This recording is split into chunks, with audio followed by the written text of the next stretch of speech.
Awaken my love, the groom is near.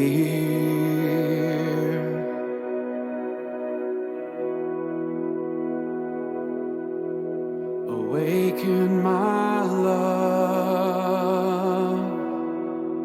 the groom is near.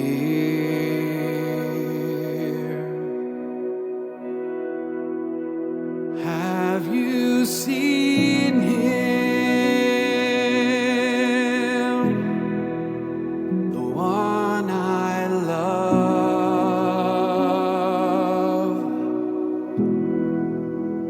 Have you seen him, his eyes like doves?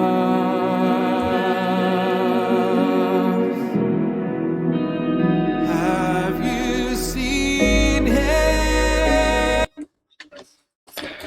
What is up, guys? Oh, let me turn my ring light on. Hold on. Pro streamer here. Don't mind me. There we go. Now we're on. So, what is up, everyone? Welcome to a slightly impromptu Stephen Chronicles stream. I won't be in town next week. Thank you for the alert, Relka. I won't be in town next week, so I decided that I would go ahead and do 2 streams this week to make up for me not being here next week. And we're going to finish out the I Am Jesus Christ game. So let's jump right into it.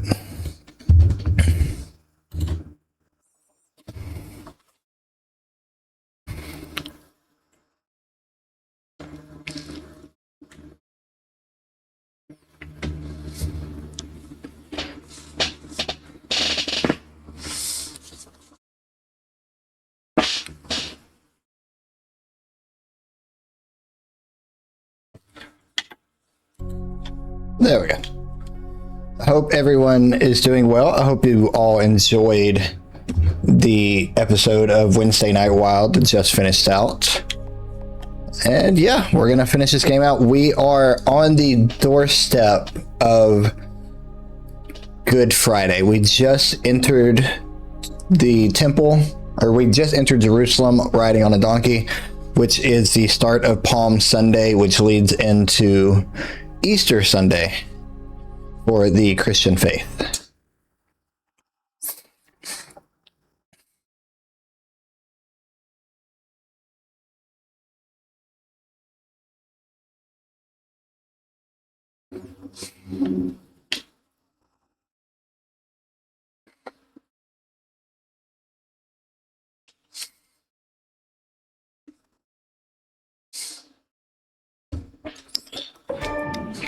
Oh, jeez.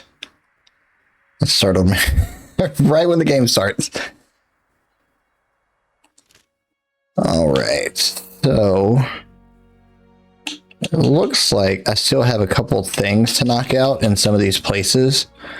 So before we advance further into the story, we're going to knock out some of these other things that need to get marked yellow, like these over here are, which means I've got them done. So we are going to go over and we're going to talk to the Pharisee. We're going to do the sermon as well as the miracle of healing.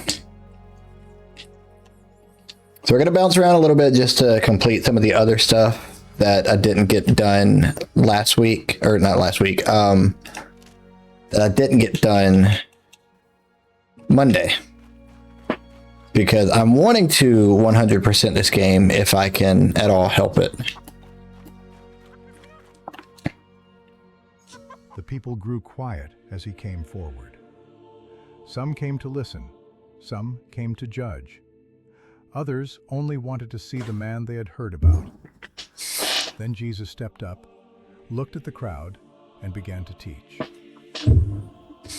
Keep yourselves ready and keep your lamps burning. Be like servants waiting for their master to return, so that when he comes and knocks, they are ready to open the door at once. Blessed are those servants whom the master finds awake and faithful. Many people live as if there will always be more time. They delay what is good. They delay truth.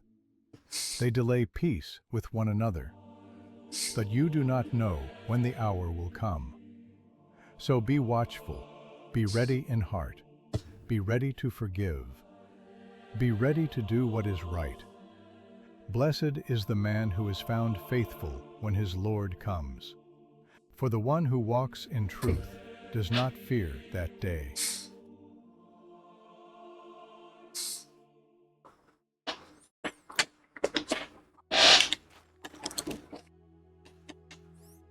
Now I got to go over there for the miracle of healing. It looks like it's this gentleman right here. Yep. I was running from a Roman patrol, but I stumbled so unluckily, and in the end, they caught me. I'm sorry.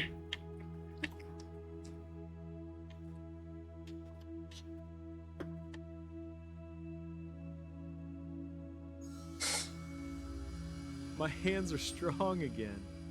I can finally return to work. There we go.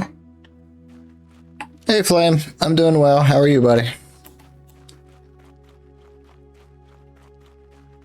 Hey, Taco. What's up, buddy?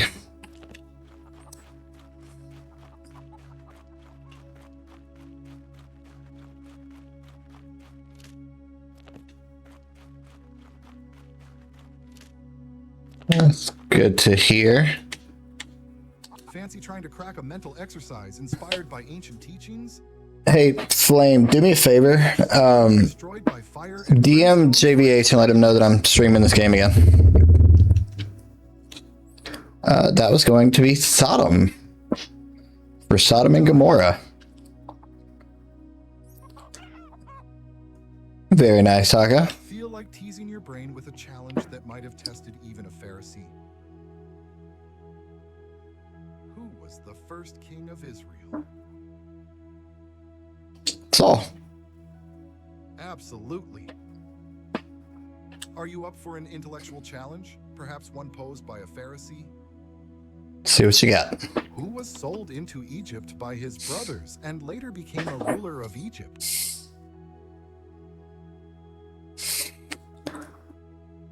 That's going to be Joseph. And the coat of many colors. You've answered with grace where I sought to provoke. I see now the greater wisdom is yours.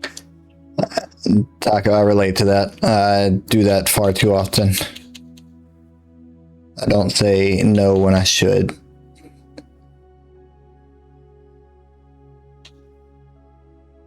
So we got a lot of, not a lot of bouncing around, but at least a little bit. We've got a sermon and a scroll carriage.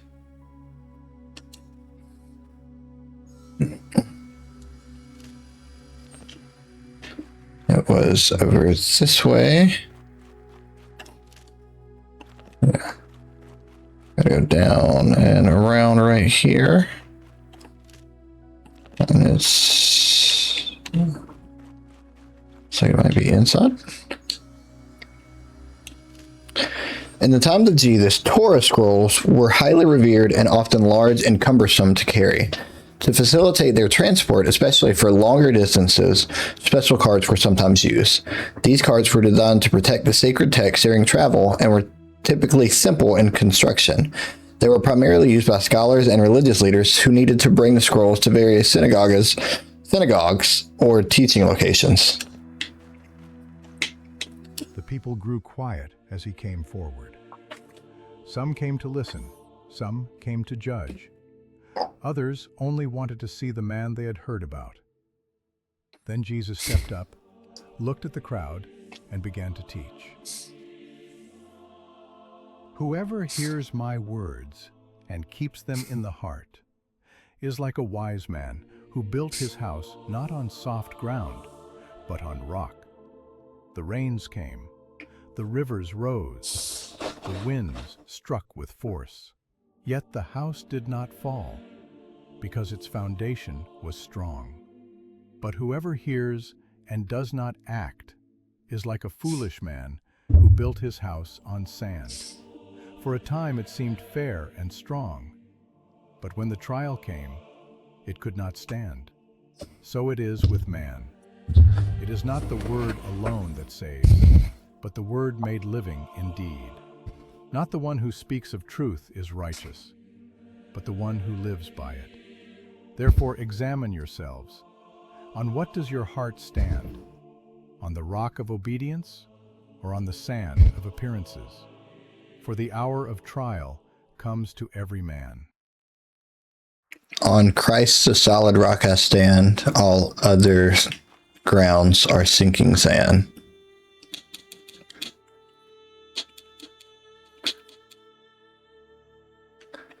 Which, it's just like anything else in life. If you don't build something on a firm, solid foundation, it's never going to work. It's got to have a firm foundation in order to have success. Whether that's looking at it from a business standpoint or from a relationship standpoint or whatever you want to try to attest it to, you've got to have firm foundations. And for me, Christ is the most solid, firm foundation that I can stand on. All right, so we're going to this new city. I don't know the city off the top of my head. And we're going to knock out the teachings and things that are to be done in this city.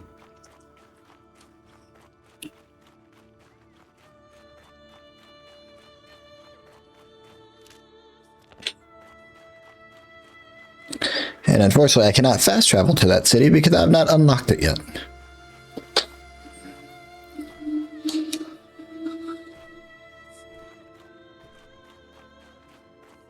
I'm also, not only am I doing this because I'm trying to 100% the game, but I'm also trying to mentally prepare myself for Good Friday, which is the Crucifixion day. Because I know that day I'm probably going to ugly cry for that part of this game.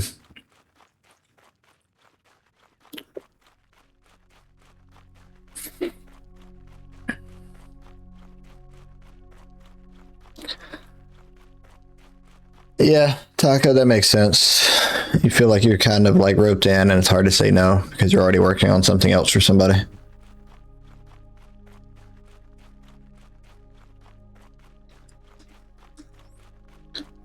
Which I think with this game, I've got about maybe 4.5, maybe 5 hours left to finish out everything. So,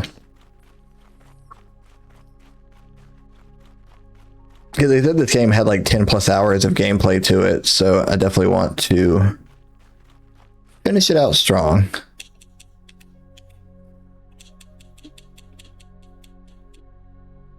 So it's in this building here, I believe. Magdala.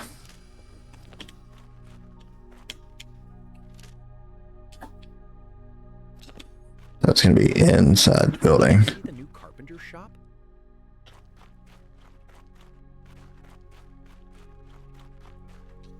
The people grew quiet as he came forward. Some came to listen, some came to judge. Others only wanted to see the man they had heard about. Then Jesus stepped up, looked at the crowd, and began to teach. No one lights a lamp only to hide it beneath a vessel.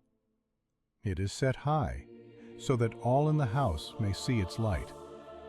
So it must be with you. You were not called to hide what is good, but to let it shine through your deeds.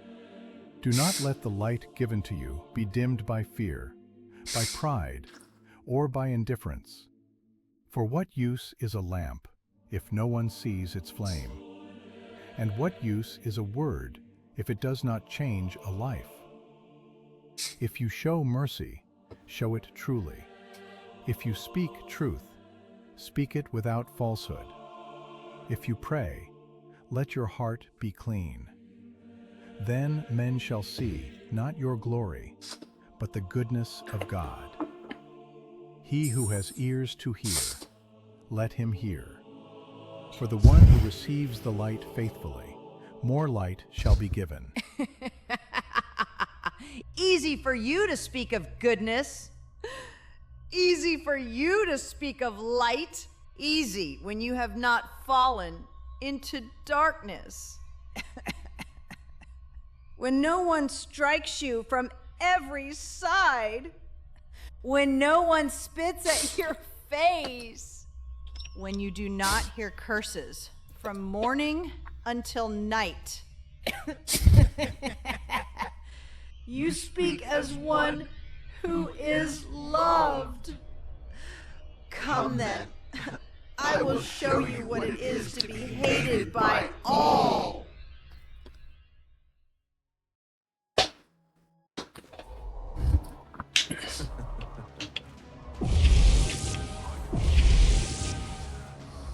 Oh my gosh, they're getting so much faster.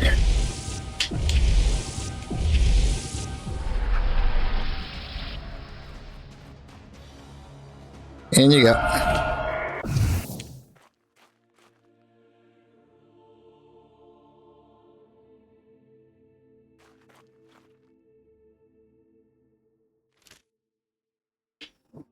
Alright, so we gotta go across the way to just... Yeah, it's a good way to show that, like, that person's not being hateful solely for the sake of being hateful. It's because they are unfortunately demon possessed. Which, I mean, so many movies and video games throughout the years have done that to show either a demon or a sinister character or, you know, anything like that. What is this one? Exorcism. Okay, so I gotta find another person that's like lashing out. Is it you? Have you seen the latest Roman patrol? No? Ah, it's you. There you are. Please, go away from me.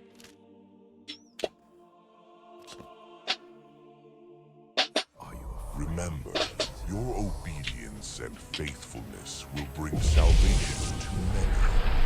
Trust in my presence and the power that guides you. I'd take this one so far. At least I can hop over the fence with the demon.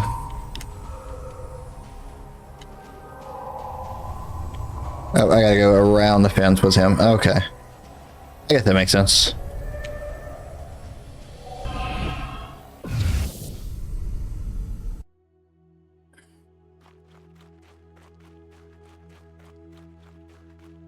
Thank you for saving me. Of course. Okay, so that was a 2 that I had to do there. Walking on the water is the only thing that I had to do in that town. And I believe... Just let me look just to make sure. Yeah, Capernaum's 100% done. Gergesa's 100% done. Genesar is 100% done. Magdala is 100%. Tiberius is 100%. Whoop.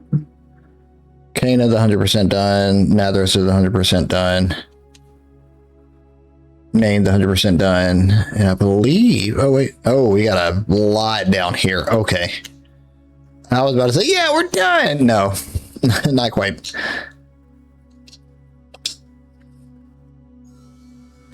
Not quite, but almost.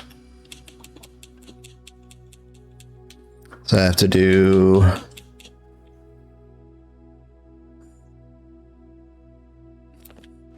two of those and a sermon. Okay, straight up. This way.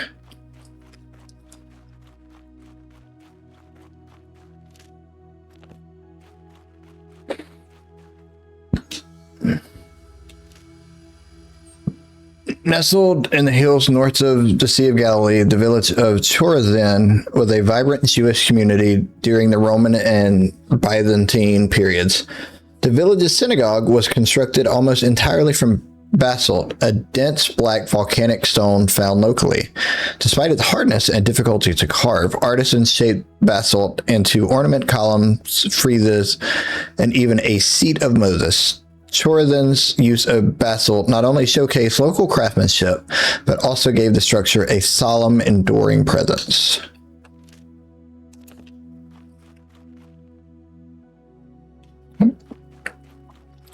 Had a little bit of game setter there. I think I have to go inside. Oops, excuse me. I do. Not now. Stop it.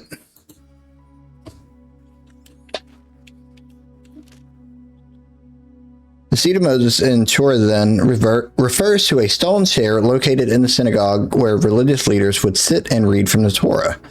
This chair symbolized the authority of the person delivering the teachings, as Moses was considered the ultimate lawgiver in Jewish tradition. In the synagogues of Galilee, such as the one in Chorazin, the seat was a prominent feature and played a crucial role in the communal religious life, serving as the place from which religious laws and teachings were proclaimed. The people grew quiet as he came forward. Some came to listen, some came to judge. Others only wanted to see the man they had heard about. Then Jesus stepped up, looked at the crowd, and began to teach. A sower went out to sow. Some seed fell by the road, and the birds came and devoured it. Some fell on rocky ground. It sprang up quickly, but when the sun rose, it withered, because it had no root. Some fell among thorns, and the thorns grew and choked it. But some fell on good soil, and it bore a great harvest. So it is with the word that comes to man. Some hear, but do not receive. Some receive with joy, but do not endure. And some hear, yet the cares of this world choke what is good within them. But blessed is the one whose heart is good soil. For the word is living, and where the heart is open, it shall bear fruit. He who has ears to hear, let him hear.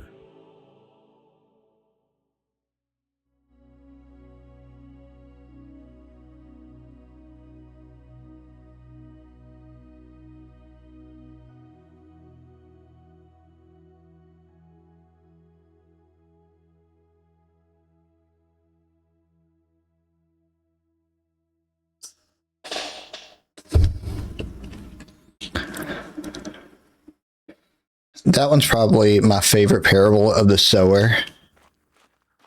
Just because it explains itself so well. It's just,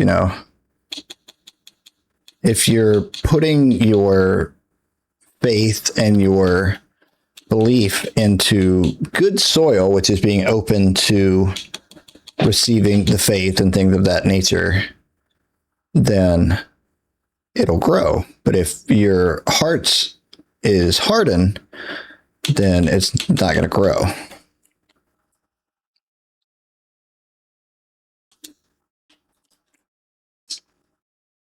Right.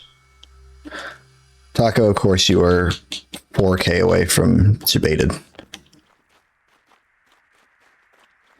Which, if you're willing to not use your points just for the sole sake of that, then, I can't help but respect it. Quiet as he came forward. Some came to listen, some came to judge. Others only wanted to see the man they had heard about.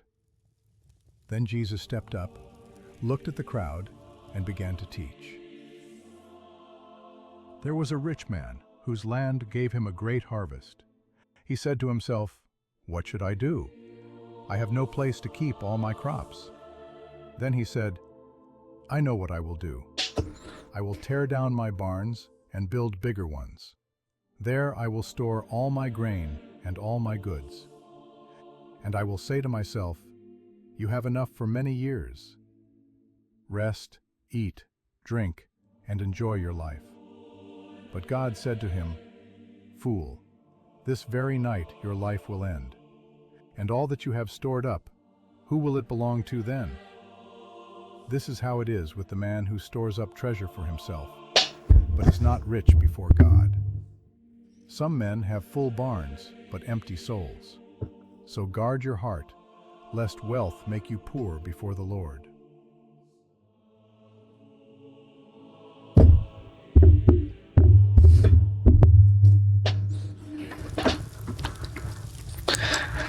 So, for those of you that may be confused about that verse, or about that teaching, actually, yeah, that's the verse. So many people think that Jesus wants people to be poor, and that's not really the case. God doesn't want you to be perverse with your money, which goes into the saying of money is the root of all evil, which is not a true statement. The love of money is the root of all evil. Because if you're using money for the right reasons to bless people, or, you know, do things for your family, or, you know, whatever the case is, that's perfectly fine. It's when you're using that money and like that, like doing prostitution or any sort of thing like that, or you're just wanting to collect all your money and not give it to any sort of like charity or anything like that. And you're just like, I'm just going to hold all the money that I can for myself. That is what Jesus is talking about, of the love of money is the root of all evil.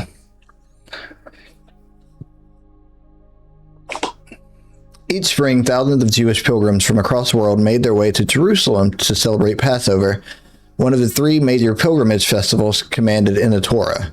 Families traveled by foot, donkey, or caravan, singing psalms and carrying offerings. The city would swell with visitors, its streets alive with the scent of unleavened bread and a sound of joyful gatherings. Upon arrival, pilgrims purified themselves and entered the temple to present sacrifices. So we are done there. Now I gotta hit a hard sprint out to the Jerusalem pools, which are straight this way.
In the days of Jesus, Jerusalem was surrounded by a network of pools and reservoirs that played vital roles in daily life, worship, and urban infrastructure.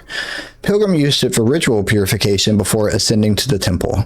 These pools were not just sources of water, they were places of community, cleansing, and spiritual encounters. Built from stone and often fed by aqueducts or underground channels, they reflected the ingenuity of ancient Jerusalem's water system and the sacred rhythms of life in the holy city. So that's only 50% done. What am I missing?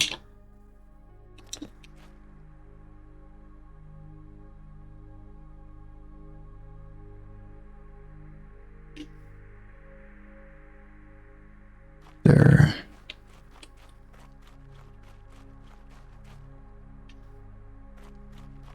Do you think there will be a good harvest this year? Sure.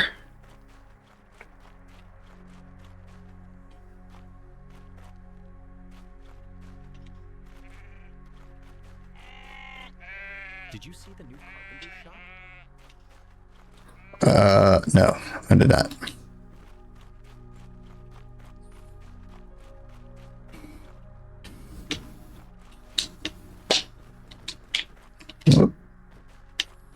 the game kind of break there for a second.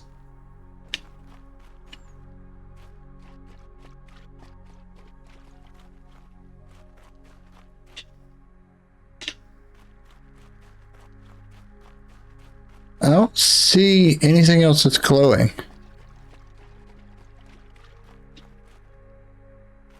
But it says that it's only 50% done, unless it's counting like this as... Which this is where I need to go for the rest of it. But we're going to go here. Yeah, we're going to fast travel here and then knock out all the places there.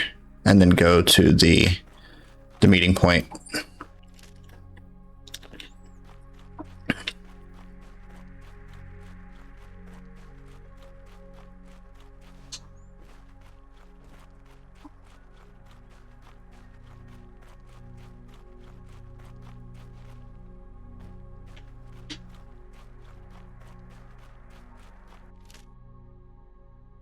Yeah, let's go up and in and then a hard left.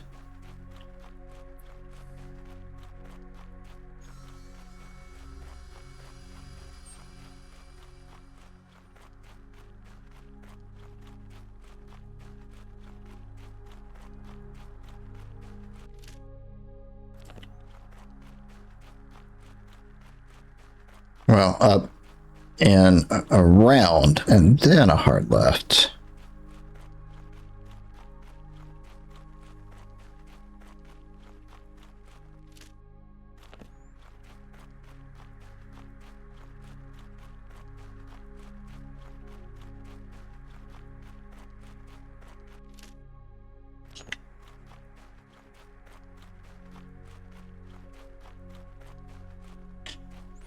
I thought I could through that.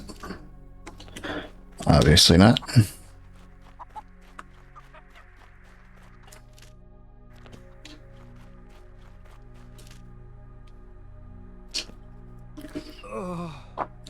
Everyone flees as soon as I try to draw near.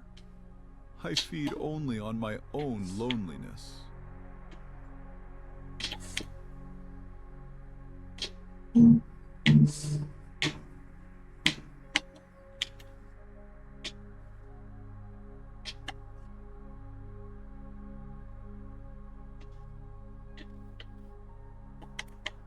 Missing one? Where's the one that I'm missing? I know there's something I'm missing somewhere. You got like, up there it is. It's tucked on the side. There we go.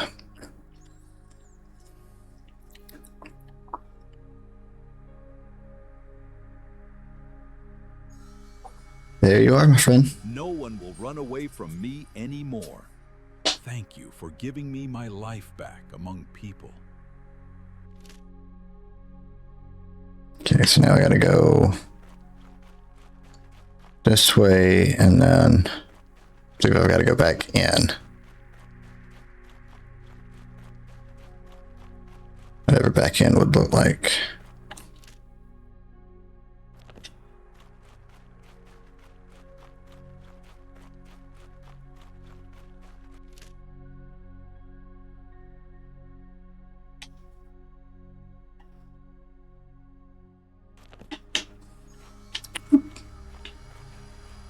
Game kind of broke there for a second. Whoop.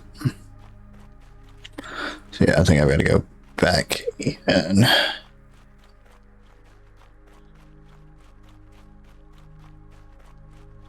I heard there's a new rabbi teaching in the synagogue.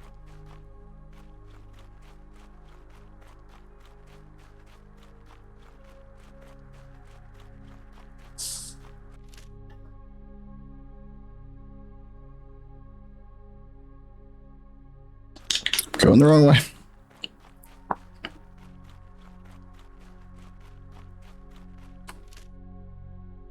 We'll go do the exorcism and then it may pull me around.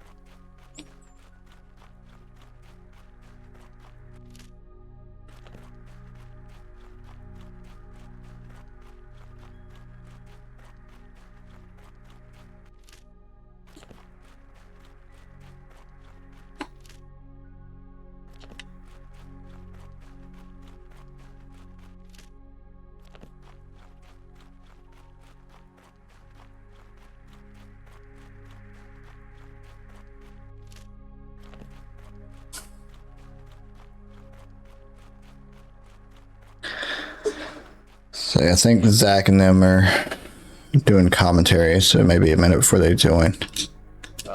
Please, go away from me.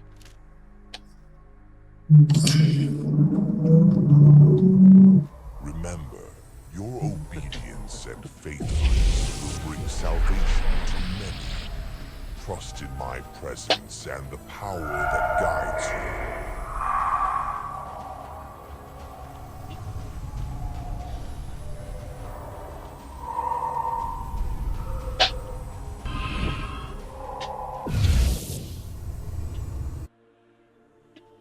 There we go. Thank you for saving me. I know, Taka. I just know that Zach and JBH said that they were wanting to catch the end of this. It's more of what I was meaning. I said, you know, I appreciate you being here and watching, even while you're working on other stuff.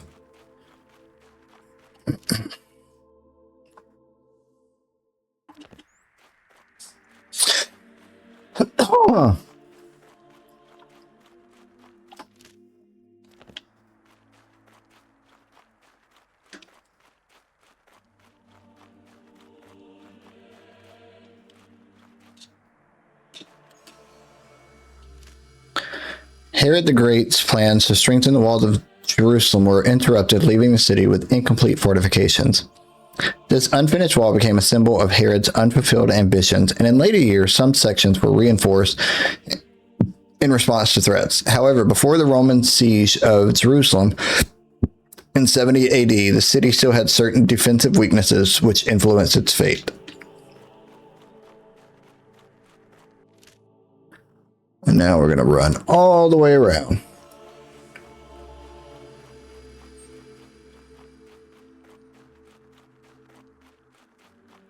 I understand. Like I said, I don't expect everybody to be here for every single stream that I do, but I appreciate those of you that do stop in.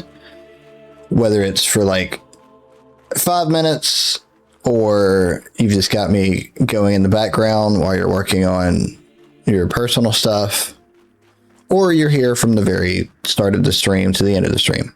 Whatever it is, I am incredibly grateful for anybody that pops in.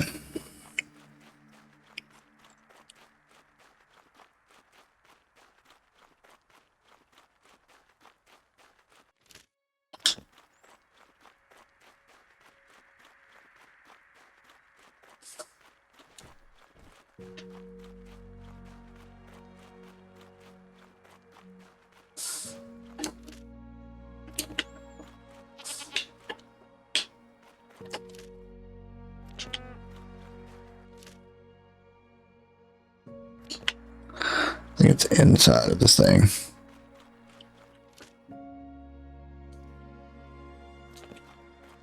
Right? I feel like it's supposed to be.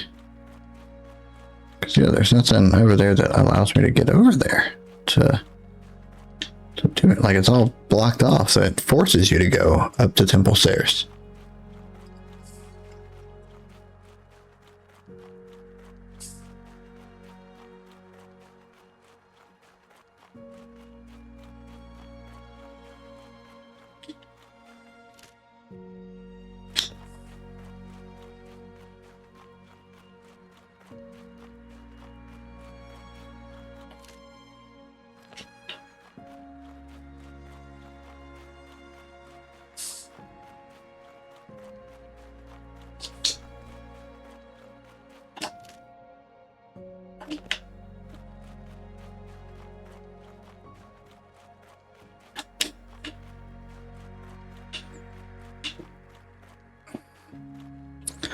Can I not go into these places until after the Crucifixion?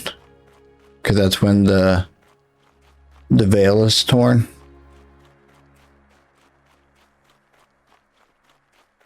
Oh, the door right here.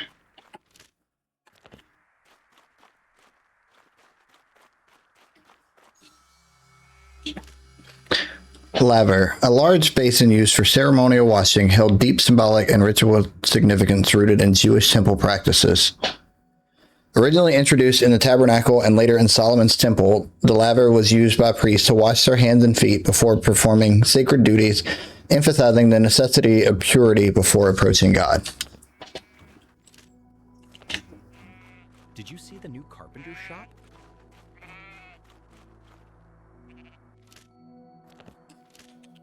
That exorcism, right? Yeah. That guy. Please, go away from me. Remember, your obedience and faithfulness will bring salvation to many. Trust in my presence and the power that guides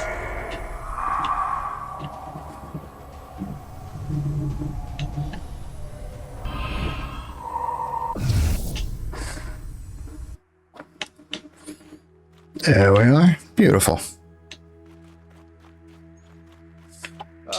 Please, go away from me. Thank you for saving me. There we go. I like broke there for a second. The Roman taxes.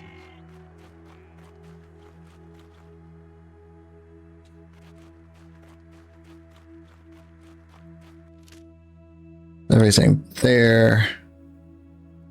I've got a couple down there.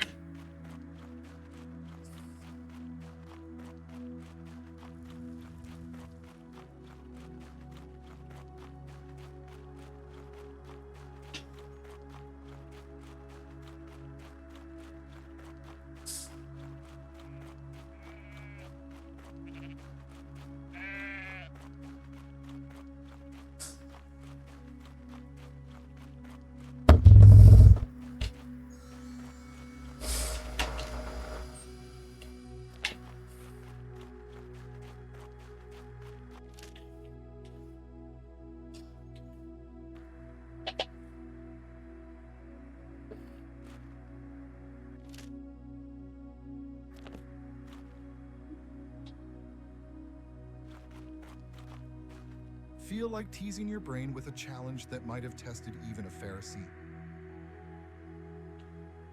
What river did the Israelites cross to enter the Promised Land? Jordan. Exactly. Ready for a bit of puzzling as if you were tested by a Pharisee? What animal did Noah send out from the ark that returned with an olive leaf? A dove. Right answer. Ready for a bit of puzzling as if you were tested by a Pharisee? Who received the 10 Commandments on Mount Sinai? Moses. Exactly. What I thought was wisdom now feels like dust. I step back. That startles me every time. I don't know what that achievement was that I unlocked, but okay. Sermon, exorcism, sermon, healing. And that should... there's that one up there. Okay. Let me go do that one real quick, because that's the furthest I'm going to have to travel to do everything. It's this cemetery. Which I can just fast travel back to here to finish out what's left.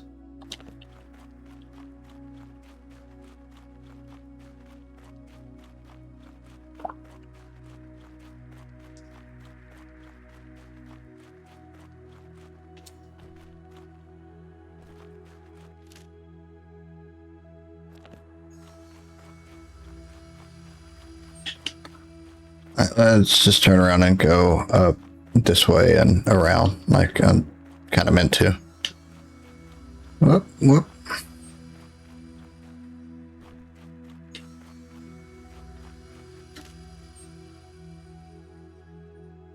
So I really don't want to go out that long way and then all the way around. Oh, what is happening? There we go. Okay, a little disoriented. So yeah, up and then hanging a right. Actually, I gotta go level with this and then hang a right, right? Yeah.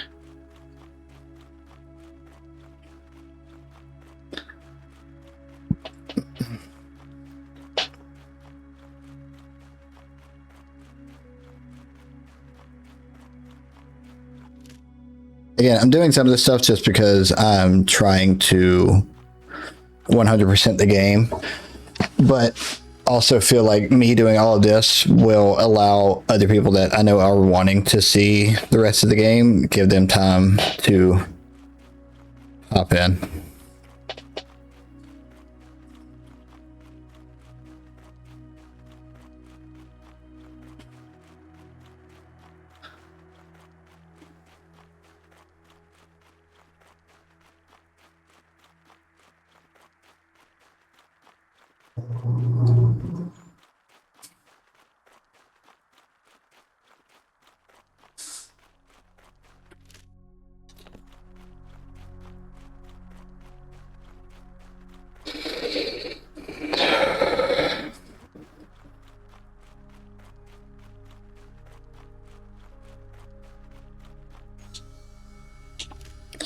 Cemetery in Jerusalem, especially on the Mount of Olives, has been a significant burial site since ancient times.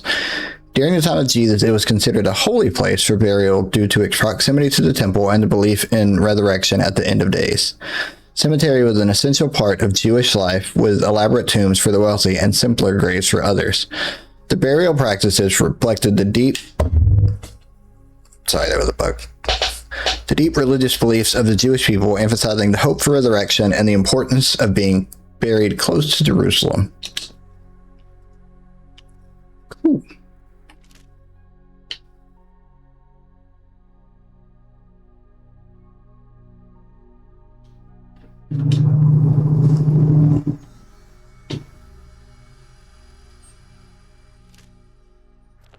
How is your family doing? To go that way. They're good.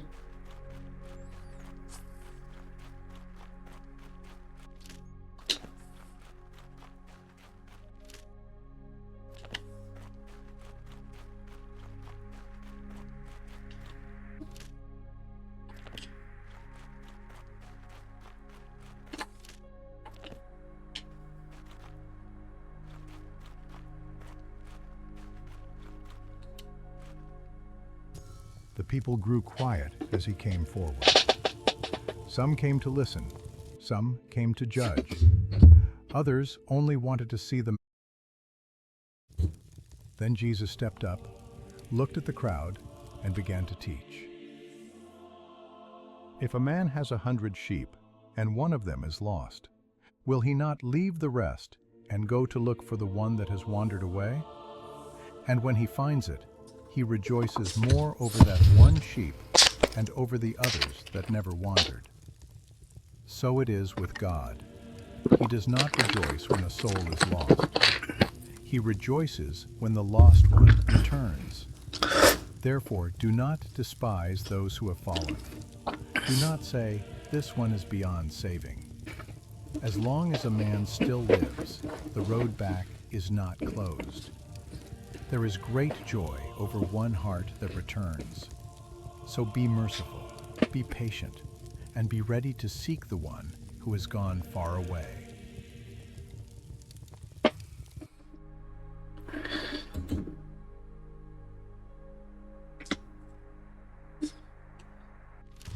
Hold on.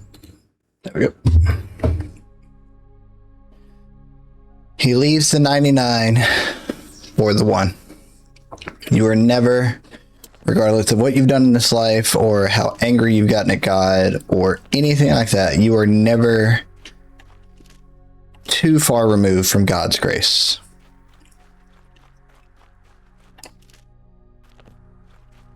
Which I think is something that a lot of people struggle with, because they're like, oh, I've done far too much bad thing in this life for Jesus or God to forgive me. And that's not how God works. He's always there, ready to listen and accept you. Before the animals stray too far from the village.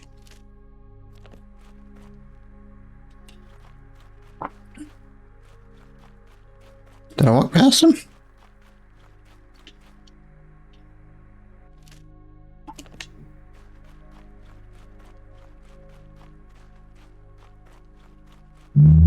Oh, there he is. Please, go away from me. Please, go away from me. Remember, your obedience and faithfulness will bring salvation to many.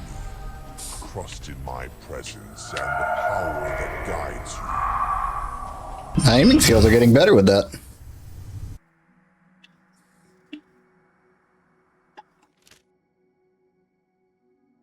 Alright, now we just gotta go down here, here, and here.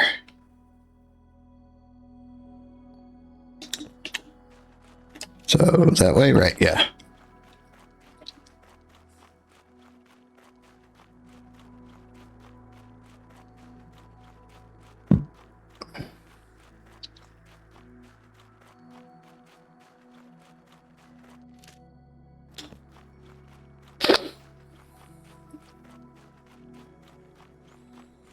I feel like I've been playing for longer than an hour, but hey, I'll take it. Technically, I've only been playing for about 50 minutes because I had a 5-minute introduction.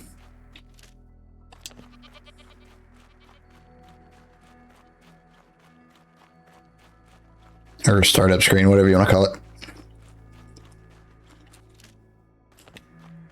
We're gonna hang a left. Yep.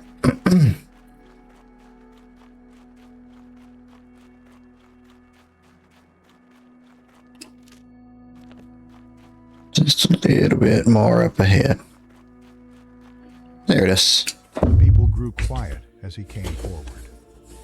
Some came to listen. Some came to judge. Others only wanted to see the man they had heard about. Then Jesus stepped up, looked at the crowd, and began to teach. 2 men went up to the temple to pray. One was a Pharisee, and the other was a tax collector. The Pharisee stood and prayed like this: God, I thank you that I am not like other men, greedy, unjust, or sinful, or even like this tax collector.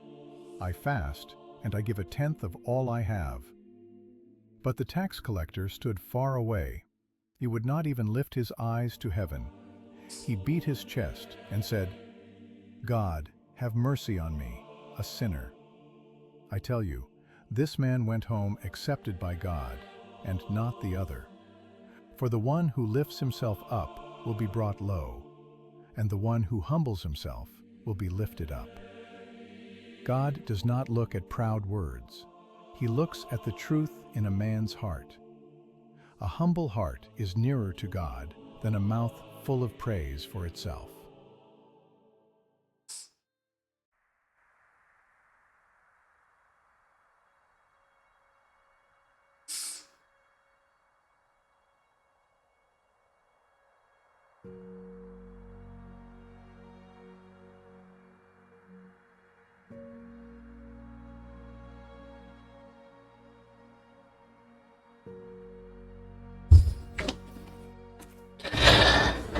Yeah, it's all about how you pray to God. If you are praying to God and it's all me, I'm better than everybody else, God do great and wonderful things for me, stuff like that, he's not going to bless that.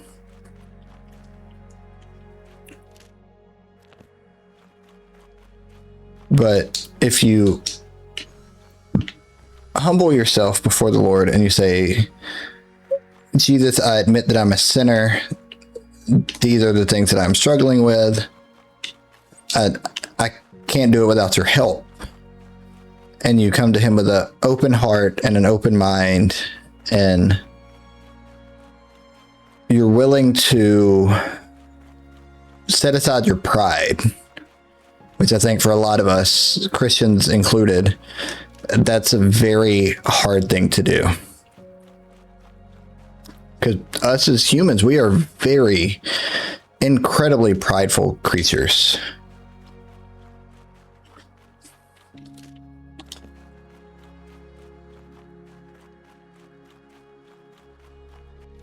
Was it in here? I think it's in here. Yeah, I think it's this gentleman here. Yep.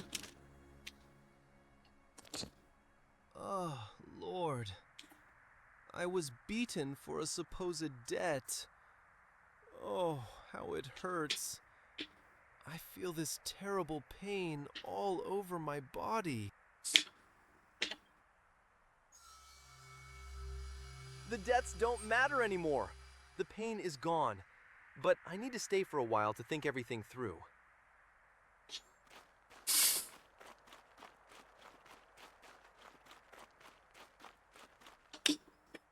The people grew quiet as he came forward. Some came to listen, some came to judge. Others only wanted to see the man they had heard about. Then Jesus stepped up, looked at the crowd, and began to teach. A moneylender had two men who owed him money. One owed much, and the other owed less. Neither of them was able to pay. So the moneylender forgave them both. Tell me then, which of them will love him more? The one who was forgiven more. So it is with every man. The one who knows his own sin understands mercy more deeply. But the one who thinks he needs little forgiveness loves only a little. Many are quick to judge others, but slow to judge themselves. Many remember the wrongs of their brother, yet forget their own. But the heart that has received mercy must not stay hard. If you ask God to forgive you, then learn to forgive one another. For the soul that has truly known mercy cannot remain without mercy.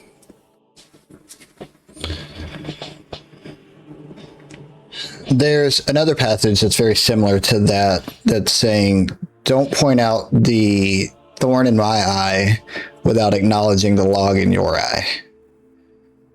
Meaning, we both sin. We both have different levels of sin.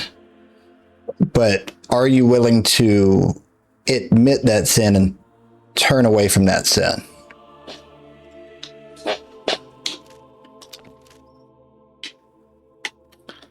Okay, I believe that is everything. There's some random, like, oh, wait, no, it says done now. Cool. Yeah, I believe that's everything. So let's go and have the Last Supper.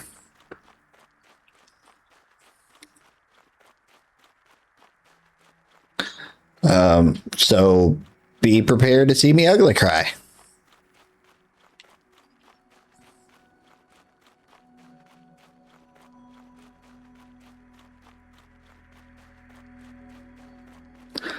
Like, I don't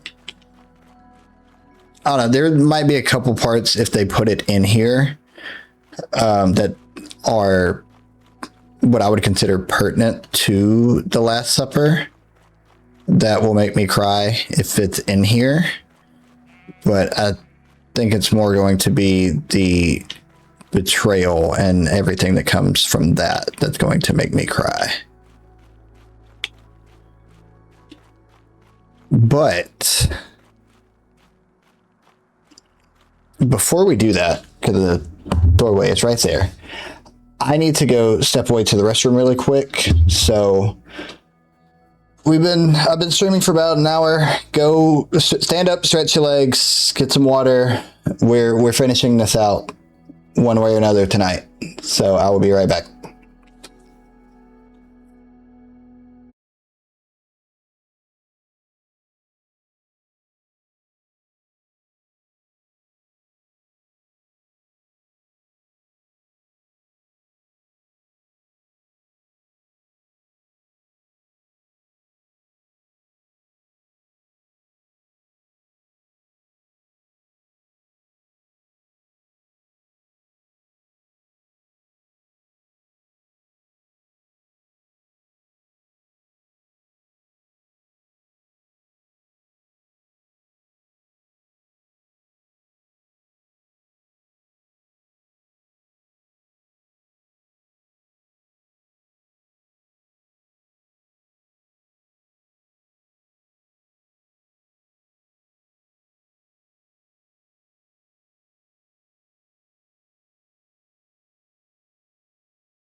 All right, we're back. Let's get into the Last Supper.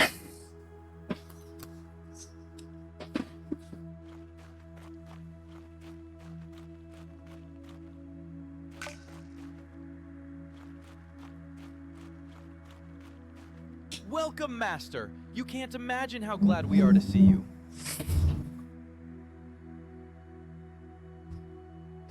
And I, too, am glad to see you, my beloved friends. I see that everything has been prepared. My heart rejoices at the sight.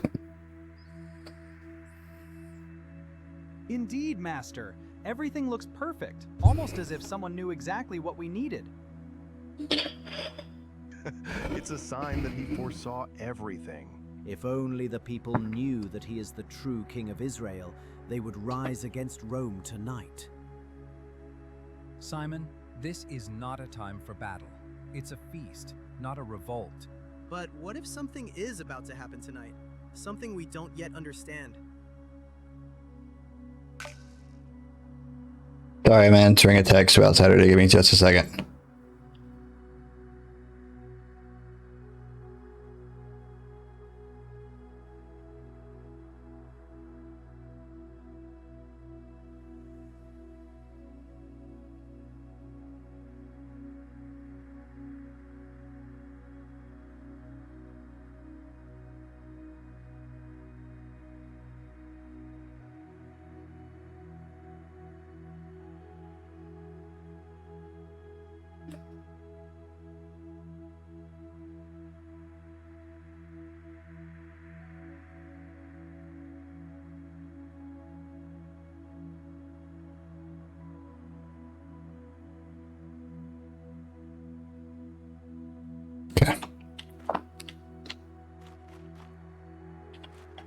Master, can we help you somehow? What is the bowl and the water for? Oh, no. Lord, what are you doing? Oh, boy. Okay. I will do for you what a servant does for his master. Before we break bread together, allow me to wash your feet. Yeah, that's what I was thinking was going to be in here. Lord, are you going to wash my feet? You shall never wash them. You do not realize now what I am doing, but later you will understand. Then, Lord, not only my feet, but also my hands and my head. He who is clean needs only to wash his feet. The rest of him is clean, and you are clean. Though not all of you. What do you mean, Master? Are you suggesting that one of us is not worthy to have his feet washed? Do you understand what I have done to you? I have given you an example that you should also do as I have done to you.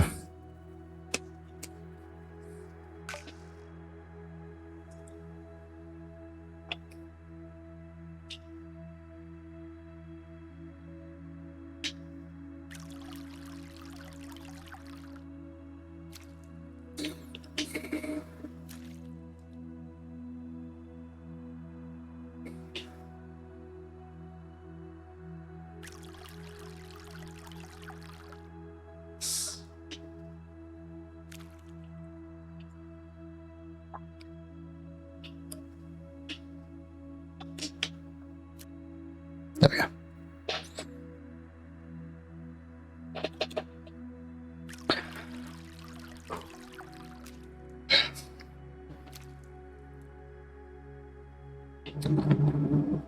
Oh man, this is going to be rough. Because Jesus was willing to humble himself. Did anyone truly understand what just happened here? Truly, I tell you, one of you will betray me. Lord, is it I? None of us would ever do such a thing. Right? Ask him, John. Who does he mean?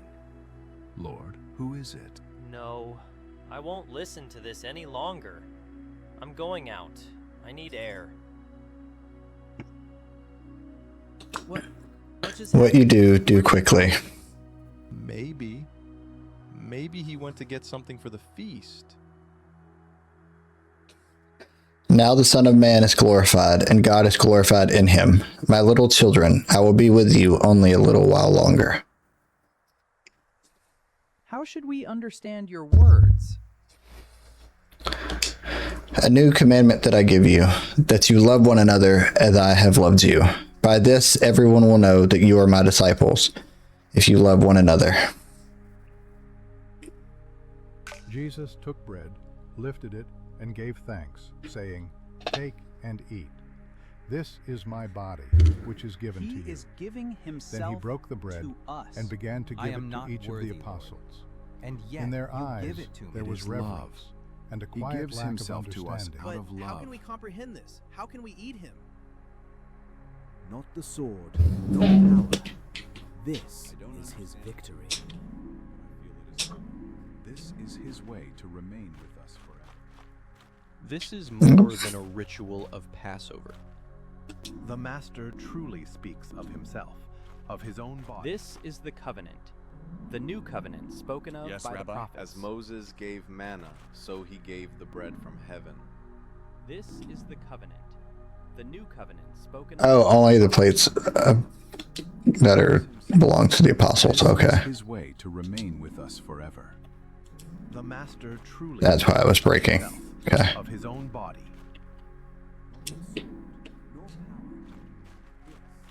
I don't understand it all. I feel it is holy. This is more than a ritual of Passover. There we go. On the first day of the festival of unleavened bread, the disciples came to Jesus and asked, "Where do you want us to make preparations for you to eat the Passover?" He replied, "Go into the city to a certain man and tell him, 'The teacher says, my appointed time is near. I am going to celebrate the Passover with my disciples at your house.'" So the disciples did as Jesus had directed them and prepared the Passover. When evening came, Jesus was reclining at the table with the 12. And while they were eating, he said, "Truly, I tell you, one of you will betray me." They were very sad and began to say to him one after the other, "Surely you don't mean me, Lord." Jesus replied, "The one who has dipped his hand into the bowl with me will betray me." So he got up from the meal, took off his outer clothing, and wrapped a towel around his waist. After that, he poured water into a basin and began to wash his disciples' feet, drying them with the towel that was wrapped around him. He came to Simon Peter, who said to him, "Lord, are you going to wash my feet?" Jesus replied, "You do not realize now what I am doing, but later you will understand." While they were eating, Jesus took bread, and when he had given thanks, he broke it and gave it to his disciples, saying, "Take it, this is my body." Then he took a cup, and when he had given thanks, he gave it to them, and they all drank from it. "This is my blood of the covenant, which is poured out for many," he said to them. "Truly, I tell you, I will not drink again from the fruit of the vine until that day when I drink it new in the kingdom of God."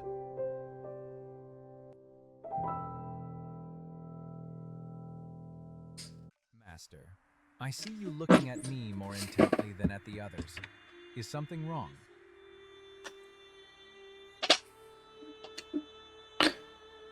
Simon, Simon, behold, Satan hath asked to sift you as wheat, but I have prayed for you, that your faith may not fail. Lord, with you I am ready to go to prison and to death. Truly I tell you, before the rooster crows, you will deny me 3 times. But how can that be, Master? That's impossible. Do not let your heart be troubled. Trust in God and in me. I go to prepare a place for you. I am the way, the truth, and the life. No one comes to the Father except through me. When the supper was ending, Jesus prayed to his Father with great love. "Father, the time has come. Give glory to your Son, so that he may give glory to you.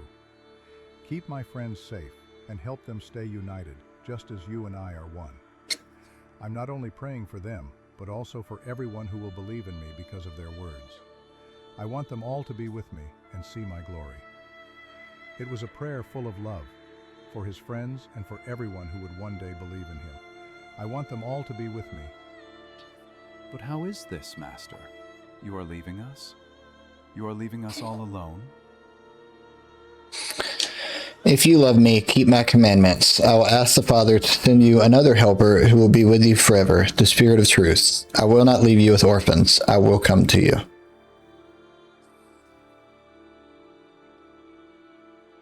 Who are you speaking of, Master? There is no one besides you. Without you, we cannot manage. The Helper, the Holy Spirit, whom the Father will send in my name, will teach you all things and bring to you remembrance all that I have said to you. Peace I live with you. I leave with you. My peace I give you. Truly, not all your words have I understood well, but we will wait for the coming of the Helper of whom you spoke. Jesus teaches Let us go from here. that life close to God is only possible when they stay united with him. I am the true vine, and my Father takes care of it. Every branch that does not bear fruit he cuts away, and every branch that does bear fruit he cleans, so it can grow even more. Stay close to me, and I will stay close to you. Just as a branch cannot grow fruit if it is apart from the vine, you cannot do anything without me. I am the vine, and you are the branches. Jesus tells his disciples that they too will suffer, but their pain will show the world his love and truth.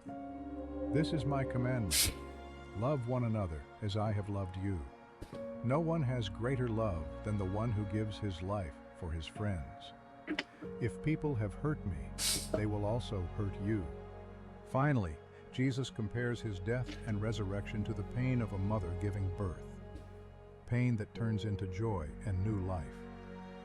Truly I tell you, you will cry and be sad, while the world will rejoice. You will feel sorrow, but your sorrow will turn into joy. A woman feels pain when she gives birth, but when her baby is born, she forgets her pain because she is filled with joy. In the same way, you are sad now, but I will see you again, and your hearts will rejoice, and no one will take your joy away.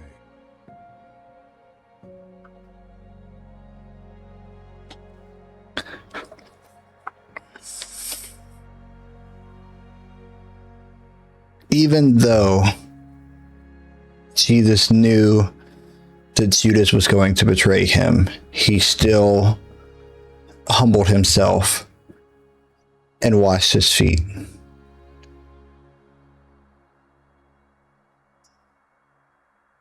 Even still.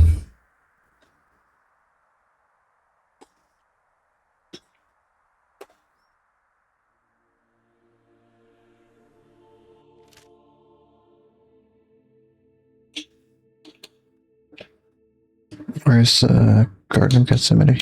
Way out there. Okay. So what's going to be the best? Probably that way. Whoop. So I guess, excuse me.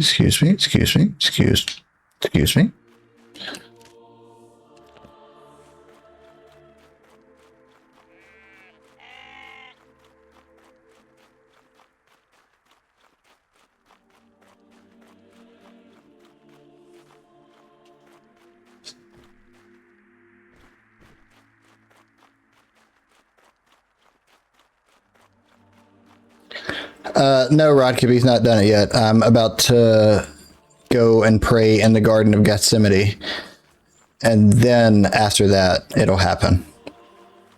In the off chance that it hits another ad break between or before that happens, I will pause it so that nobody misses that part.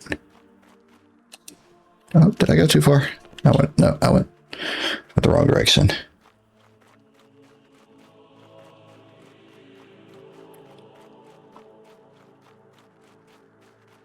I'll say that part as well as the entire carrying the cross and the crucifixion scene. If there's an ad that pops up, I'm going to pause it so that it doesn't get missed.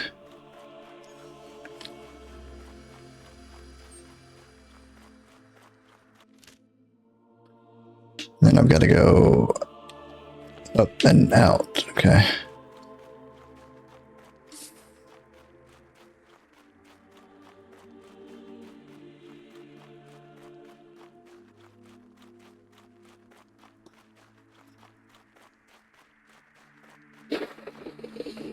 Ooh.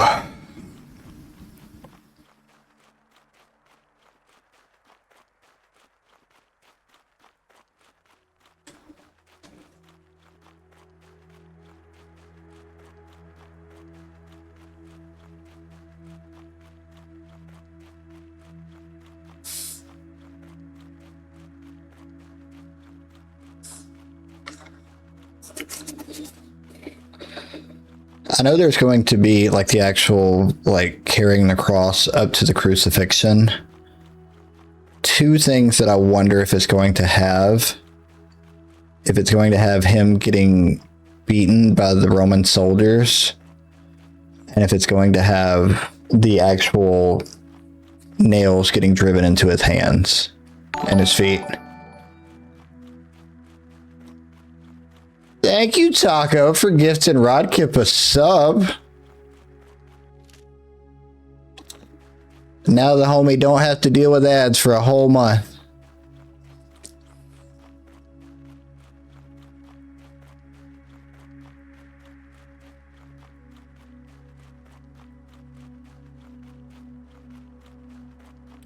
Look at that shiny 1 month subscriber badge for Rodkip,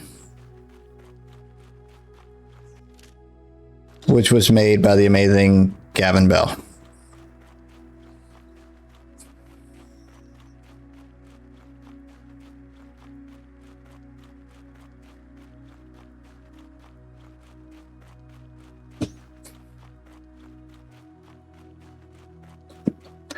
Rod, that sounds so bad. Out of context.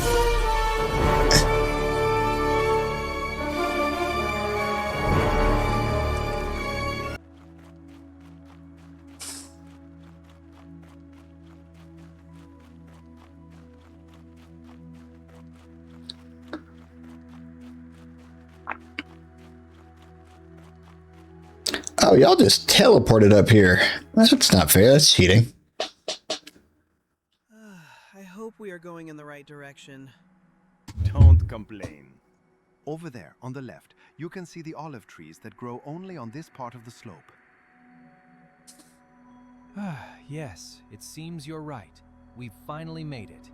Good thing we walked with him. You're tired, aren't you? I have to admit, we've covered quite a distance from the city. I think that's probably about 4 miles or so. I thought we would stop lower down. No, not much farther. In fact, we're already here. Here? You're leading us to this cave? Yes, this part of the Mount of Olives is quieter than the gardens themselves. Few people come here. Go inside, we'll rest there. Looks like a place that has offered shelter often. You can even tell someone once slept here. That's good. If shepherds have used this grotto, then it must be safe. And will we stay here long, Master? Only as long as needed. Come, It's rest. cooler inside than outside. It's a good place. Oh, hold on. Gotta check something real quick.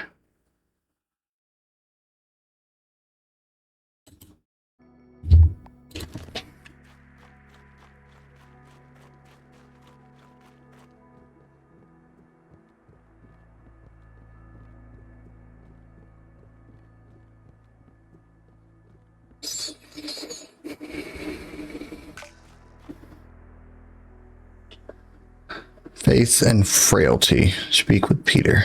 It really is quieter here than outside. You can't even hear the wind. You can tell shepherds sometimes sleep here. The stones have been worn smooth. You can even see a few blankets that were left behind. It's a good place to rest, Master. Lay out your places here. Rest. The night will be long. Master, will you rest as well? We've walked all the way from the city without a break. I will rest when the time comes. For now, I must pray. Do you want us to pray with you? Yes, but not all of you. Peter, James, John. We're coming with you. We'll be back soon. Stay here, my beloved friends, while we go and pray. May the Master have strength, whatever awaits him. We'll keep watch here. He knows what he's doing. Select 3 disciples and stand outside. Or step outside.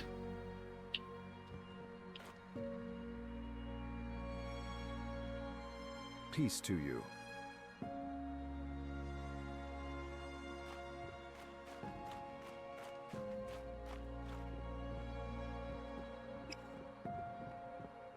Oh boy. I know it's about to get very, very sad. Master, do you want to pray here, by the fire? Farther still, Peter. There, where the trees grow thicker. You know the place. Is everything all right, Lord? My soul is deeply troubled, even to the point of death. Master, is there anything we can do to help? There is one thing. Stay here and keep watch. All right, Master. We will keep watch. I promise I won't close my eyes. Peter, tonight will test many. I do not say this to accuse you, but so you understand how important prayer is. Master, you know what's going to happen, don't you? He does indeed. The hour has come. My betrayer has already set out, and this place he has known for a long time.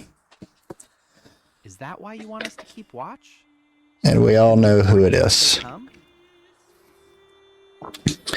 Keep watch, not only for my sake. Keep watch so that you yourselves do not fall into temptation. Sit here, wait for me. I will go and pray to Father. Go, Lord. We will keep watch. Find a secluded place for prayer.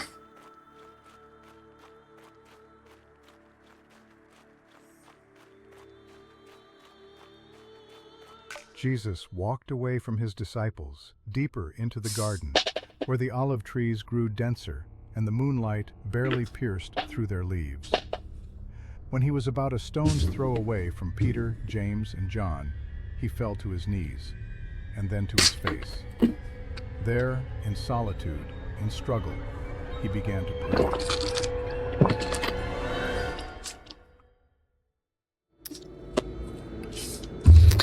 Venture deeper into the vision, the abyss of the soul.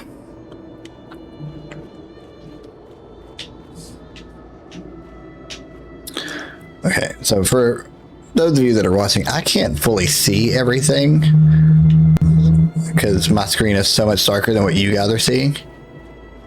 So I'm having to kind of like navigate my way around a little bit differently.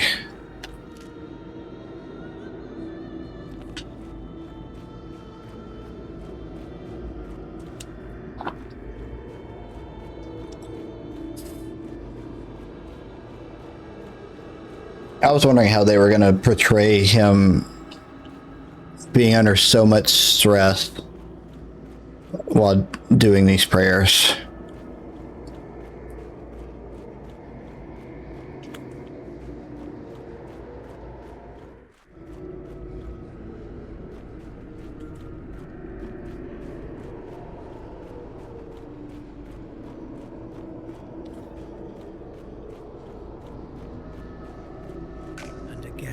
Fight, son of man.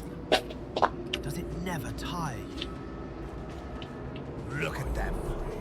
This is only the echo of what truly waits. The winds that will tear your flesh. Do you really want to go through this for them? No one will appreciate it. No one will understand. People will forget as quickly as they always do. One step back, and it's all over. That's all.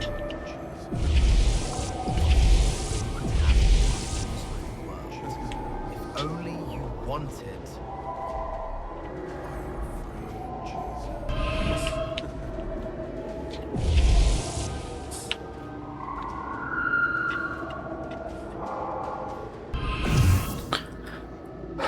open the gate and cross to the other side. The threshold of decision.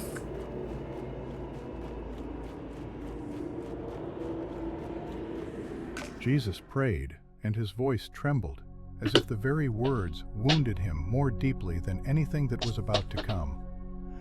My Father, if it is possible, may this cup be taken from me.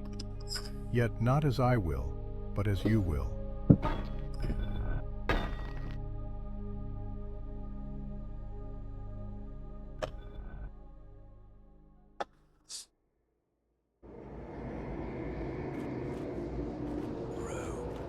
A power you cannot break with a single word. They will not yield. They will not step back.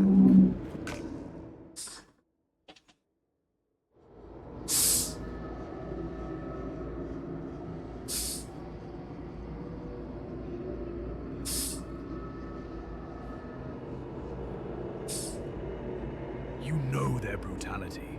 You've seen their executions. And yet you walk straight into their hands. Why?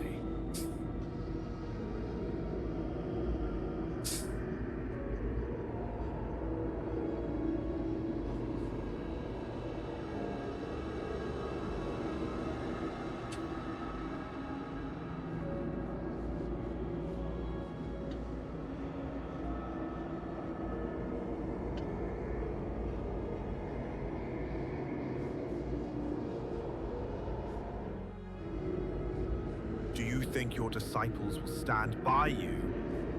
Do you see any of them here? No, they have already fled in their hearts.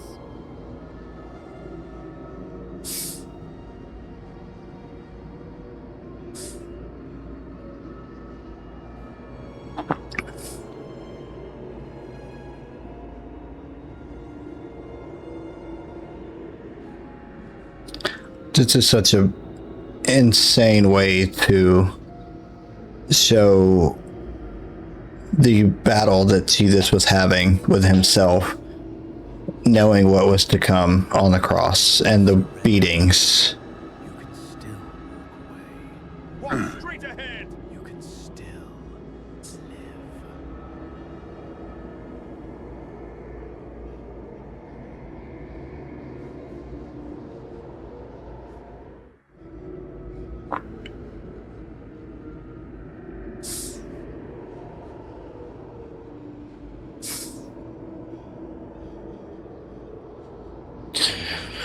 Just say the word. One, and legions of angels will crush this world to dust. Why are you silent?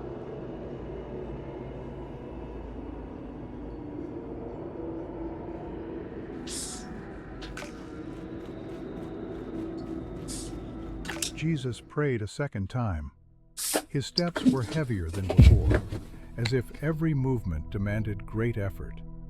He lifted his gaze toward heaven, and the words flowed from his heart like a bitter truth that must be accepted. My Father, if it is not possible for this cup to be taken away unless I drink it, may your will be done.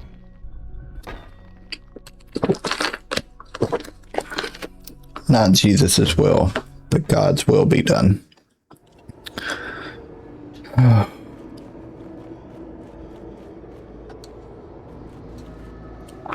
Do you see? This is how your end will look. Wood, nails, shame, and the loneliness that no human has ever dreamed of.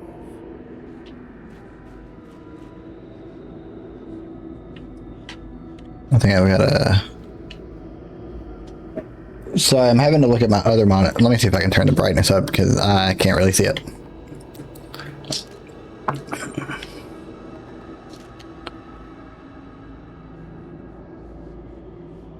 There's not a brightness button. No. Alright.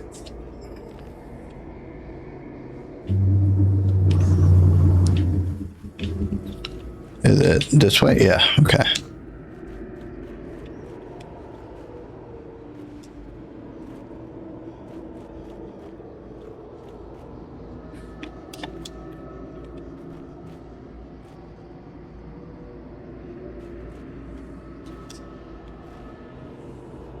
Oh, that's incredible symbolism of nothing but crosses. Beloved cannot bear to look upon. Continue through the labyrinth. Reach the other side. They will say, "Come down from the cross if you are the Son of God." That is what they will say. That is how they will laugh.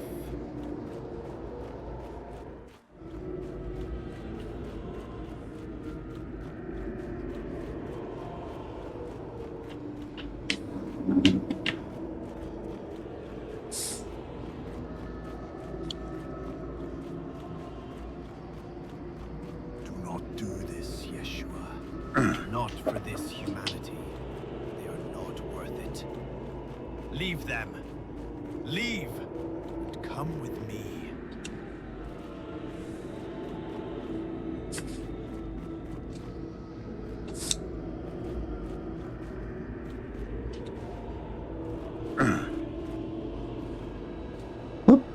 Oh my gosh.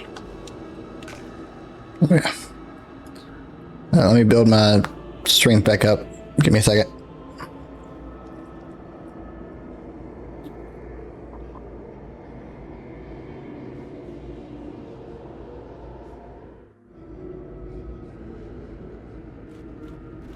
Oh, that drops it so much. For the third time, Jesus paused among the olive trees. His face looked more exhausted, and his eyes were filled with tears. And yet, in his gaze, one could see a new strength, a certainty that the hour had come. My Father, if it is not possible for this cup to be taken away unless I drink it, may your will be done.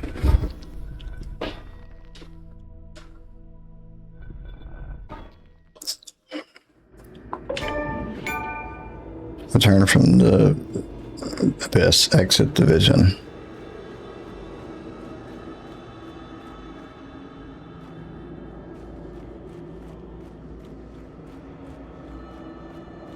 Just being surrounded by crosses and thorns. That's a beautiful symbolism in a way to show what's to come.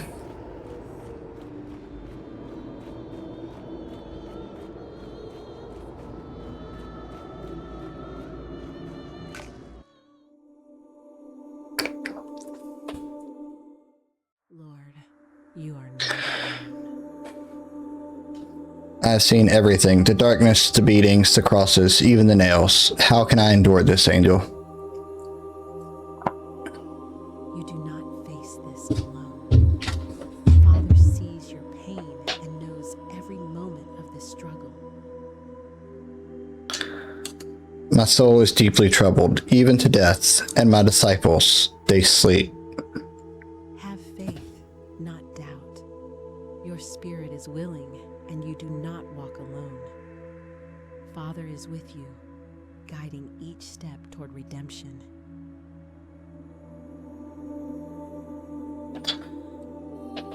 Father, if this is your will, let it be done.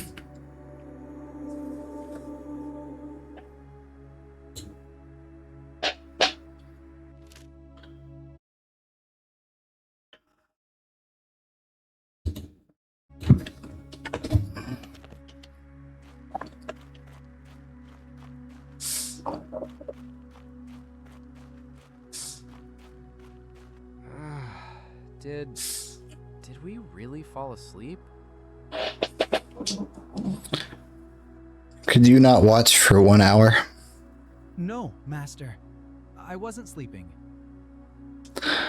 The spirit indeed is willing, but the flesh is weak. Lord, I did not mean to fall asleep.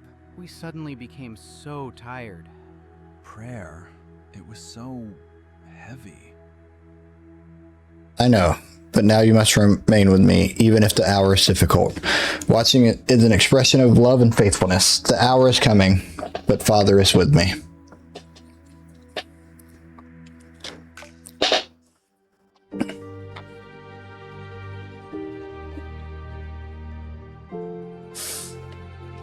Then Jesus went with his disciples to a place called Gethsemane, and he said to them, "Sit here while I go over there and pray." He took Peter and the 2 sons of Zebedee along with him, and he began to be sorrowful and troubled. Then he said to them, "My soul is overwhelmed with sorrow to the point of death. Stay here and keep watch with me."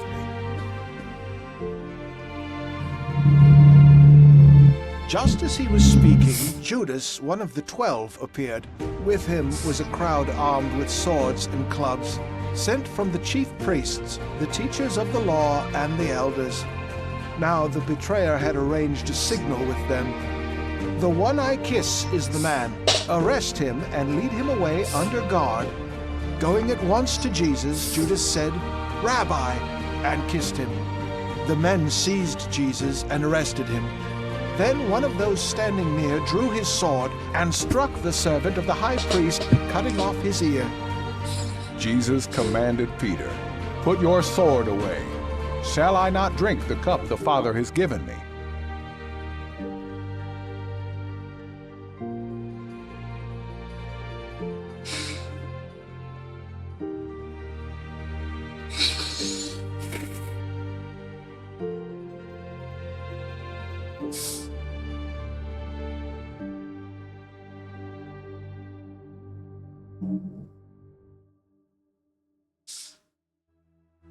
Judas had come with a band of soldiers and temple officers, carrying lanterns, torches, and weapons. At the moment of arrest, the disciples fled, as it had been foretold. The shepherd would be struck, and the sheep scattered. Yet Peter and another disciple followed at a distance. So, where are we going now? Take him to Annas. I've got my payment to collect. Ours too? We didn't follow you for free. Better sort it out with the priests. Everyone was supposed to come back with both ears. Whatever's between me and them is none of your business, Judean. But the one back there doesn't look cheap. They're paying as if he were an ordinary slave. I thought they'd value him higher. I didn't expect it to look like this. That as if he were waiting. He's always waiting, always knowing, always seeing. And because of that, this has to end.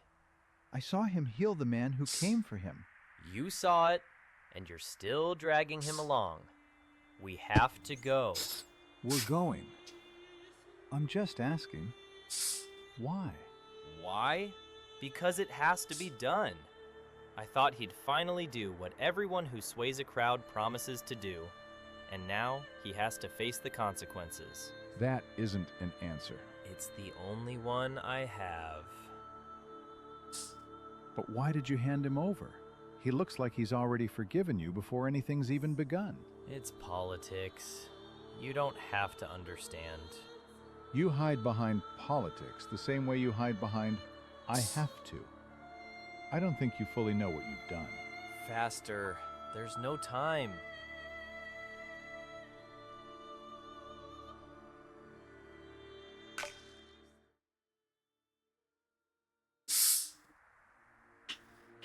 It was night, deep night, after the supper during the Passover feast. Jerusalem was crowded with pilgrims, and in many houses, prayers and remembrance of the Exodus still lingered in the air. From the Garden of Gethsemane, near the Mount of Olives, Jesus of Nazareth was led away, bound.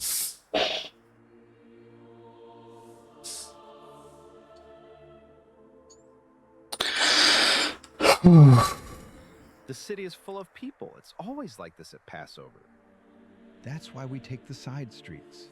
If someone recognizes him, there'll be chaos. Is that him? The one who taught in the temple? March, Nazarene! March! The very same, a Galilean. Everyone talks about him. Some say he's a prophet. And others, the Messiah. That's why he can't walk freely.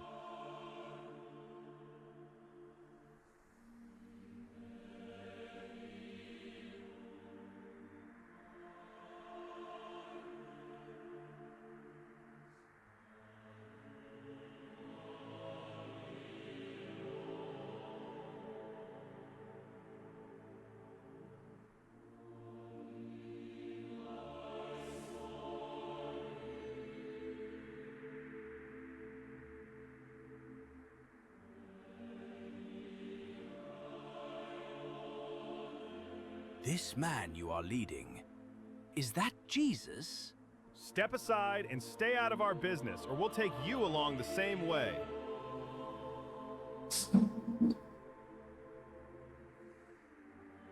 Jesus was taken first to Annas, the former high priest and father-in-law of Caiaphas, whose influence among the priests remained strong. The courtyard of the high priest's house was lit, servants and guards gathered in the night air. And so the first questioning began, only the beginning of that long night. We have brought Jesus of Nazareth. Bring this man closer. Let him stand before me. At your command. So you are the one the people speak of. I ask you about your disciples and about your teaching. I have spoken openly to the world. I have always taught in the synagogues and the temple where all Jews gather. I said nothing in secret. Yet crowds followed him. He spoke words that moved ordinary people. Then speak here. Say what you taught. Why do you question me? Ask those who heard me what I said. They know what I said. That is evading the answer. Is this how you answer the high priest? Enough.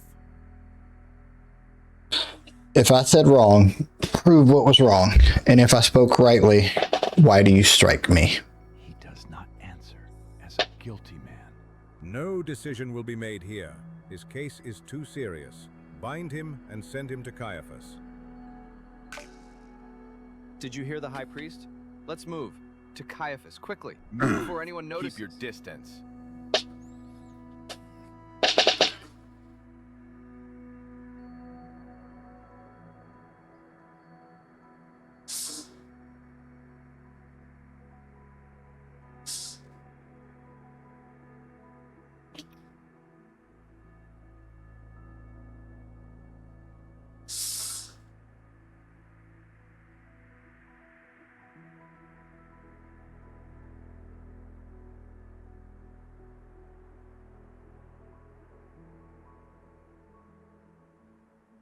Stay in the middle, Nazarene. Well, it's kind of hard to tell where the middle is, so. Who goes there at this hour? Why in such haste? It is Jesus of Nazareth, brought from high priest. Much has been said of his teaching. Did he truly draw such a crowd?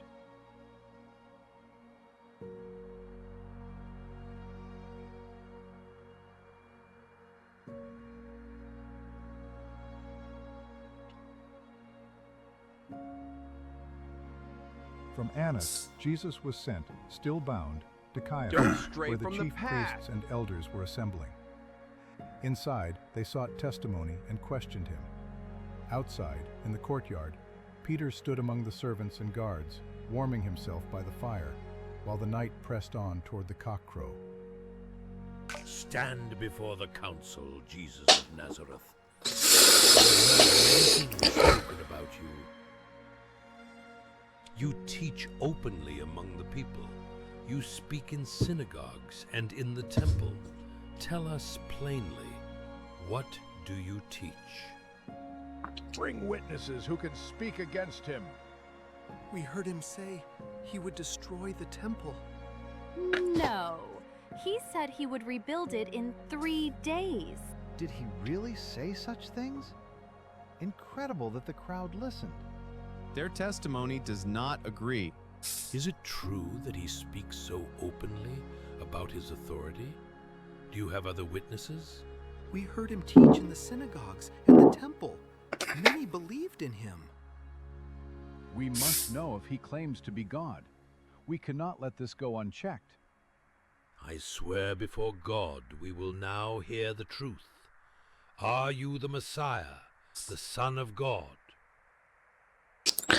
You have said so, and from now on you will see the Son of Man seated at the right hand of power and coming with the clouds of heaven. Blasphemy! Why do we still need witnesses? You all heard his words. He places himself beside the Most High. You have heard it yourselves. He has spoken against heaven. By our law, he deserves death. but we have no authority to carry it out. Take him away. At dawn, bring him to the governor. To Pontius Pilate. Keep him bound. Wait. I reckon. Let him be punished! I saw you with the one seed. You are Let him with this suffer Jesus for his of Nazareth, lies. aren't No, you? it's not true. I do not know this man. Surely you were with him in the Get garden. out of our town! Isn't he your master? No, I was not. I don't know what you're talking about. That's true. Yes, now I recognize him too. You were with the seized one. Tell the No, truth. I do not know this man. Throw at him!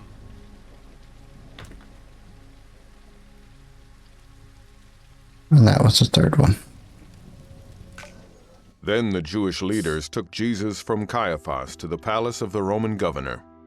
By now it was early morning, and to avoid ceremonial uncleanness, they did not enter the palace, because they wanted to be able to keep the Passover. Then the whole assembly rose and led him off to Pilate. And they began to accuse him, saying, "We have found this man subverting our nation. He opposes payment of taxes to Caesar and claims to be Messiah, a king." So Pilate asked Jesus, "Are you the king of the Jews?" "You have said so," Jesus replied.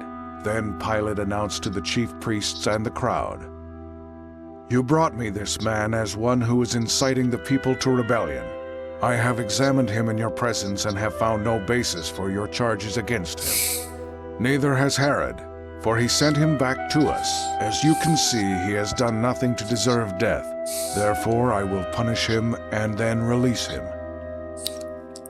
Now it was the governor's custom at the festival to release a prisoner chosen by the crowd. At that time they had a well-known prisoner whose name was Jesus Barabbas. So when the crowd had gathered, Pilate asked them, "Which one do you want me to release to you, Jesus Barabbas or Jesus who is called the Messiah?" For he knew it was out of self-interest that they had handed Jesus over to him. "Don't have anything to do with that innocent man, for I have suffered a great deal today in a dream because of him." But the chief priests and the elders persuaded the crowd to ask for Barabbas and to have Jesus executed. "Which of the two do you want me to release to you?" asked the governor. "Barabbas," they answered. "What shall I do then with Jesus who is called the Messiah?" Pilate asked. Then they answered, "Crucify him." "Why? What crime has he committed?" asked Pilate. But they shouted all the louder, "Crucify him!" When Pilate saw that he was getting nowhere, but that instead an uproar was starting, he took water and washed his hands in front of the crowd. "I am innocent of this man's blood," he said. "It is your responsibility." All the people answered, "His blood is on us and on our children." Then he released Barabbas to them. Then Pilate took Jesus and had him flogged.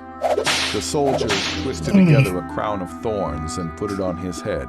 They clothed him in a purple robe and went up to him again and again, saying, "Hail, King of the Jews!"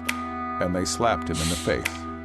Once more Pilate came out and said to the Jews gathered there, "Look, I am bringing him out to you to let you know that I find no basis for a charge against him." When Jesus came out wearing the crown of thorns and the purple robe, Pilate said to them, "Here is the man!" As soon as the chief priests and their officials saw him, they shouted, "Crucify! Crucify!"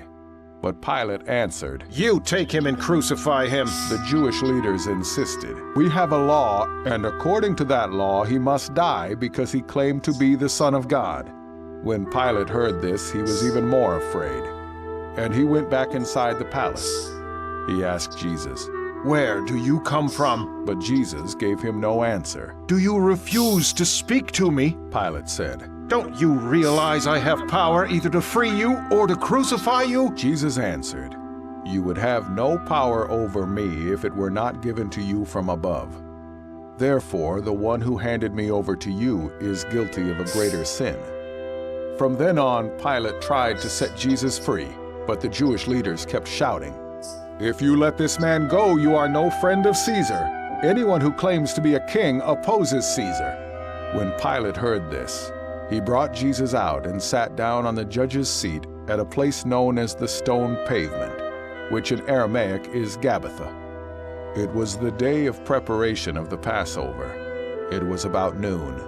Pilate said to the Jews, "Here is your king." But they shouted, take him away, crucify him." "Shall I crucify your king?" Pilate asked. "We have no king but Caesar," the chief priests answered.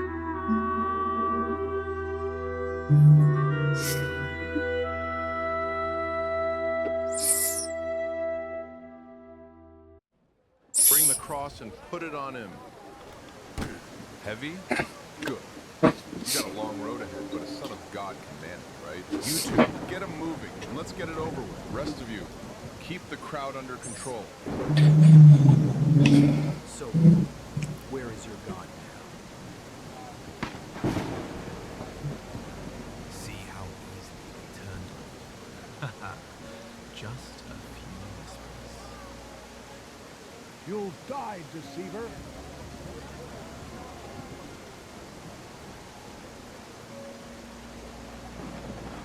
And you dare call yourself a prophet?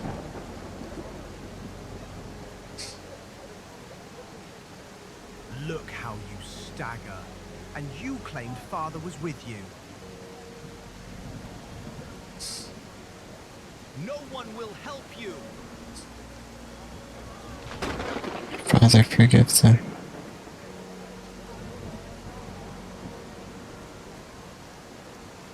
Can't you even save yourself? That's how false prophets end. Come closer. You are so badly disabled. And they cheer when you stumble.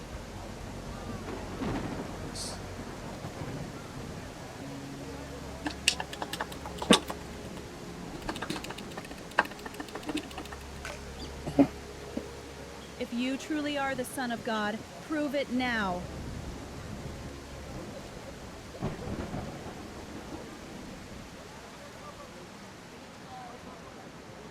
He saved others, but he can't save himself. This isn't the path of a king, Jesus. It's the path of a defeated man. Where are your miracles now, prophet of Galilee?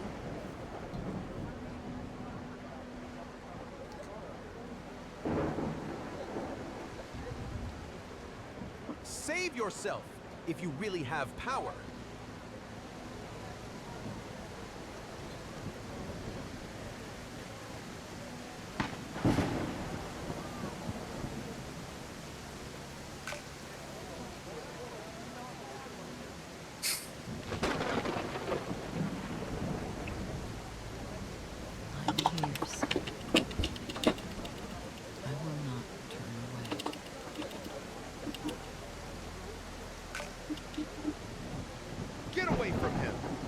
Look, Mother, I am making all things new.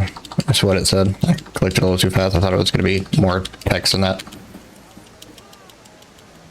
Stone him. You are a false prophet.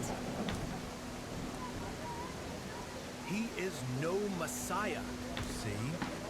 Their faith was fragile. So fragile, a single accusation shattered it. He's a liar, not a prophet. Away with him! Let Get out him of our suffer town. for his lies.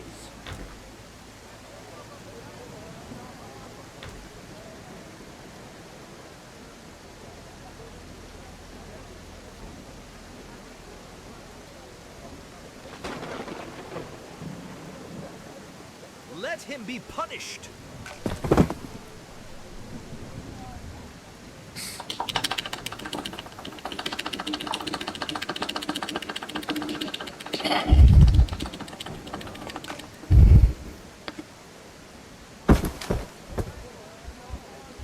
You there! Stop staring and help him with the cross. I don't know him, and You'll get to know each other on the way to the gate. Now go on, move!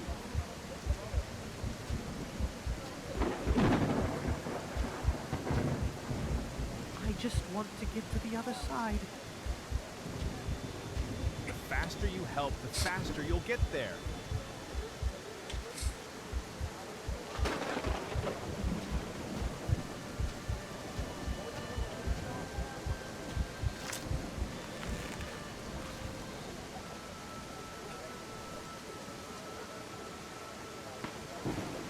I'm not sure, Rocket. Your body cracks, and I'm waiting for your will to crack with it. You wanted to save others, but you can't even save yourself? I'll tell you, if so Rocket, up in the top right where the hands are, if that goes all the way to 0, I would have to start over. Don't get near me, Nazarene.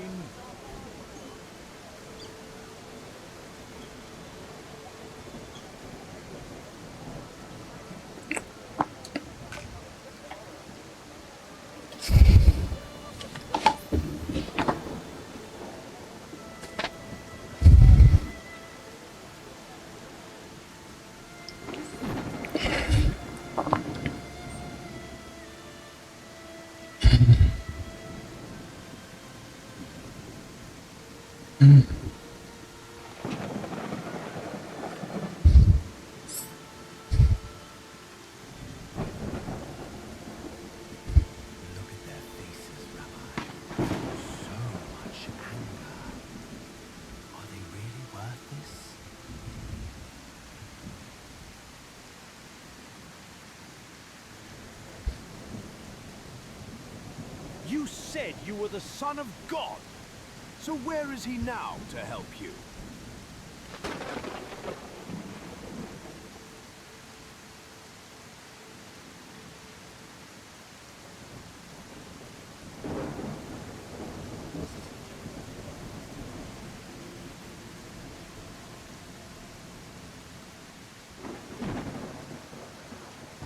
This is no triumph of justice, Jesus.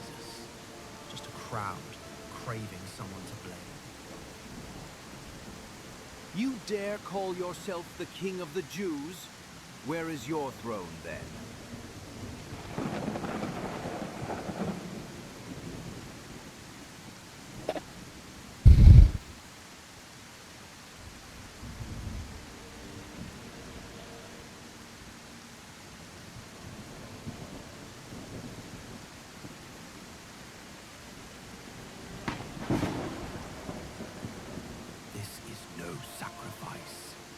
This is defeat. Your defeat.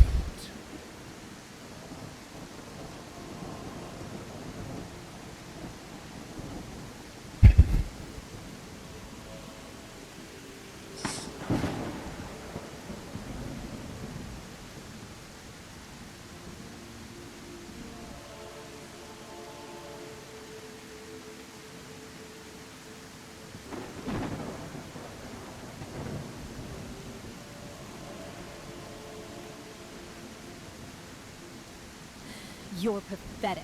No one will help you now.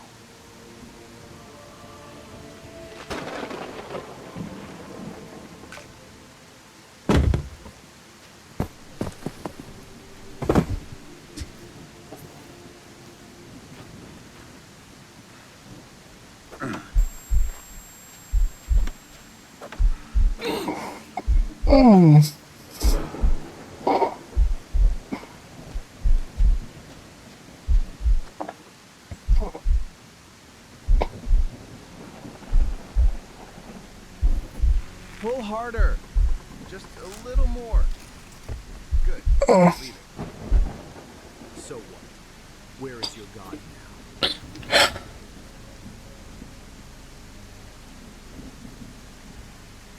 No one will help you.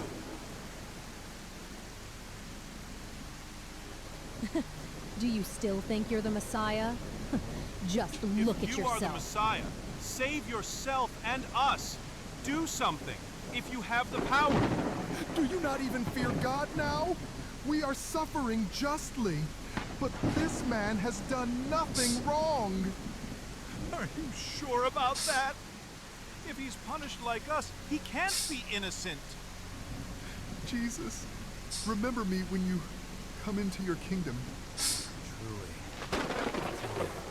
Today, you will be with me in paradise. Can't you even save yourself? Woman, behold your son. John, behold your mother. God has abandoned you, liar!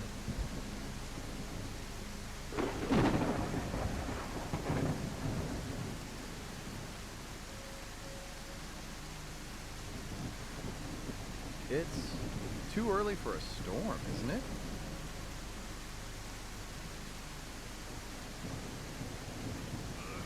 It is finished. Father, into your hands I commit my spirit. Truly, this man was the Son of God.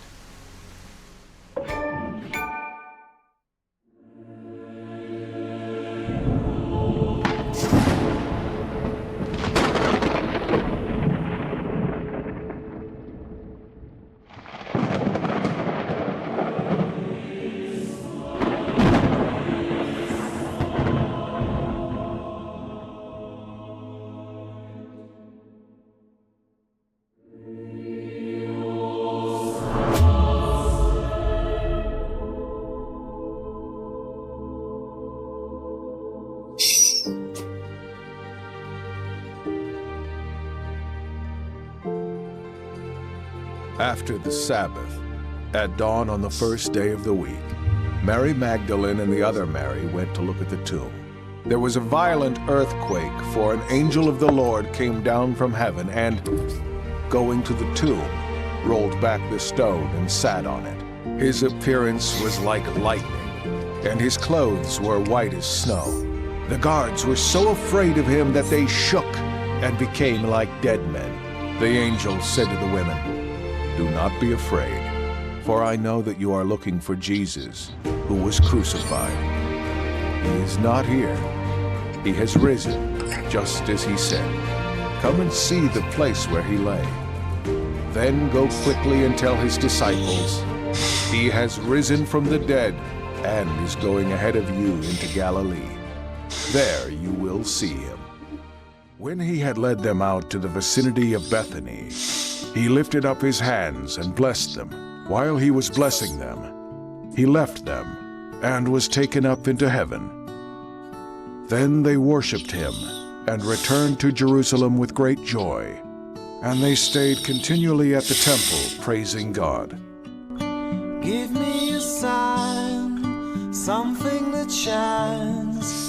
Take me out of space and time. It's more than a dream. Now I'm the wind. Feel it around me. Now I'm in.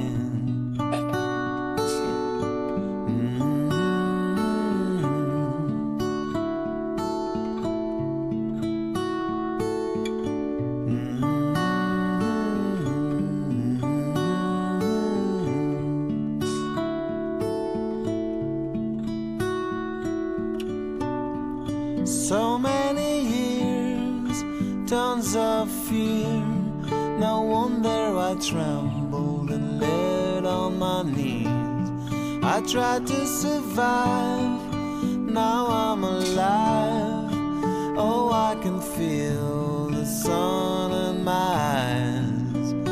Yes, I'm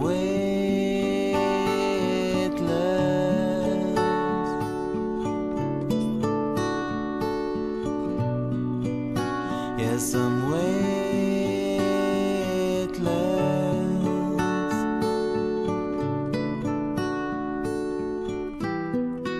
Come on outside, let us dance where the stars.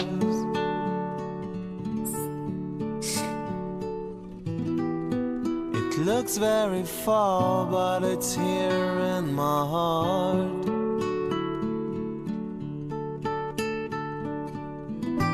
Come on, don't leave me, we're not far.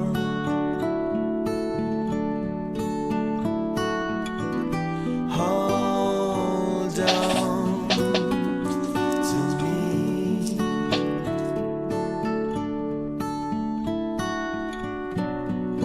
Give us a sign, something that shines. Take us out of space and time. We more than a dream. We are the wind. Feel it around us. Now we're in. Yes, I'm weightless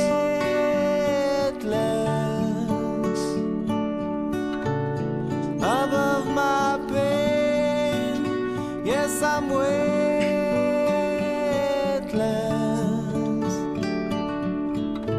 I can love you again.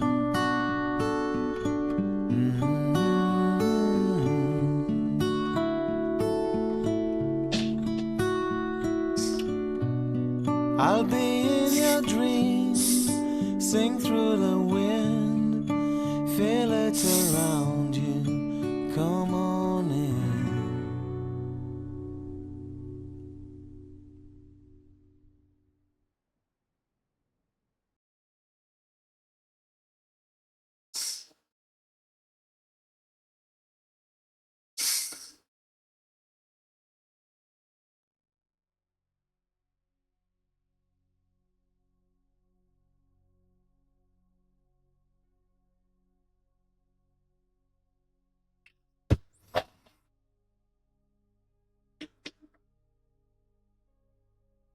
Ooh. I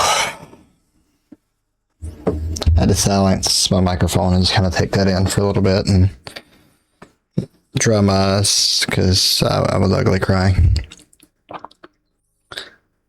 That was such a incredible game.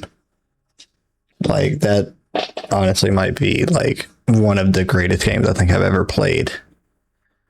And like I was talking to JBH yesterday, I think God meant for me to find that game, because I was initially going to play Lego Batman, and I just happened to keep looking through the Epic Game Store and I saw it and I was like,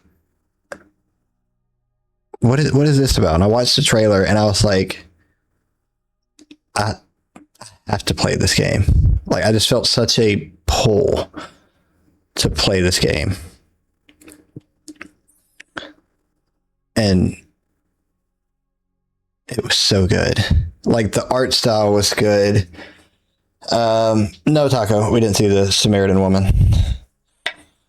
I think there's so many parables and stuff that they kind of like skipped out of, but you know, otherwise it would have been like a 40-hour game kind of deal. So they were just trying to get the main points for it. But like, I get that a lot of the people that watch my streams aren't Christian, but my hope and my prayer is that moved you at least just a little bit. And, you know, it's why I am the way that I am in the Discord. It's why I created my character the way that I did, because, you know, I remember talking to Maddie about it one time of like, you know, for a lot of people in our Discords, the Bible verses that I put on my gear or the Bible verses that I have for promos, a lot of times are the only times you got to see anything related to the Bible. And so, yeah, I felt like I just had to play this game. Like, I felt like if I didn't play this game, I was going to be doing not only myself, but anybody that watches it a disservice. And, you know, I got a lot of good feedback from it. Like, you know, people said that it made them think about things they haven't thought in a while. And JB8 said it was like going on a Bible study with me, and I was, you know, giving my cliff notes on things and my thoughts on whatever verses were being read and that sort of thing. But man, that last part, I knew it was going to hurt. I don't know if you guys heard me grunt whenever they put the nails in his wrist. Because I was wondering how they were going to do that, because they didn't really skip over the flogging. They had the sound effects in it, but I think they could only do so much and it not be like a rated M game kind of deal. I think they wanted it to get the message of Jesus across and it not be gory. You're welcome, Taco.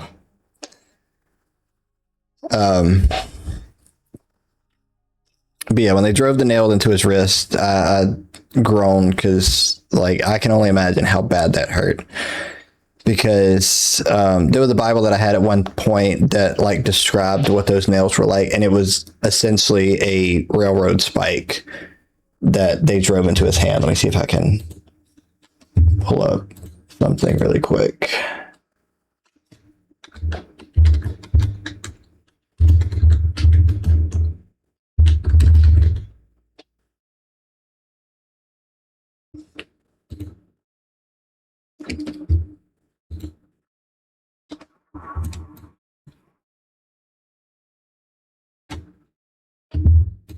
Oh, hold on. There we go. Do that. There we go.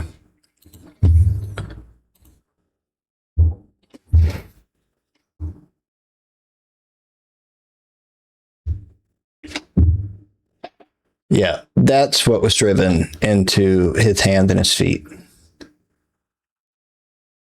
And it went through all the way through his hands and his feet, to where whenever the disciples saw him after he rose from the dead 3 days later, one of the disciples asked to see the hole in his hand, and Jesus held up his hand and you could see all the way through to the other side in his hand. And yeah, I feel like I'm kind of repeating myself a lot, but it was a beautifully made game that I think, whether you're a Christian or you used to be a Christian or you're curious about the faith, it's definitely a game that I think is worth playing.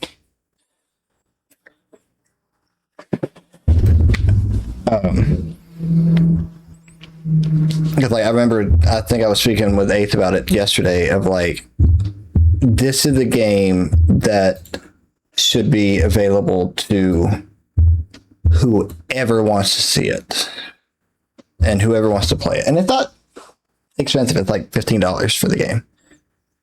But yeah, I love you guys. Jesus loves you. My DMs are always open if you're wanting to talk about anything, whether it's religion or, you just need a bit of encouragement or anything like that. I'm not going to be streaming Monday because I'll be out of town. I'll be in Boston with Maddie celebrating our honeymoon.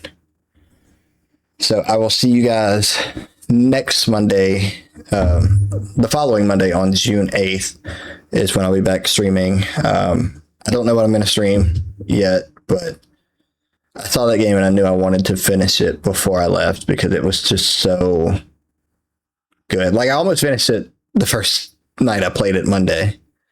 But yeah, I love you guys. Jesus loves you. If I happen to not see you between now and June 8th, good afternoon, good evening, and good night.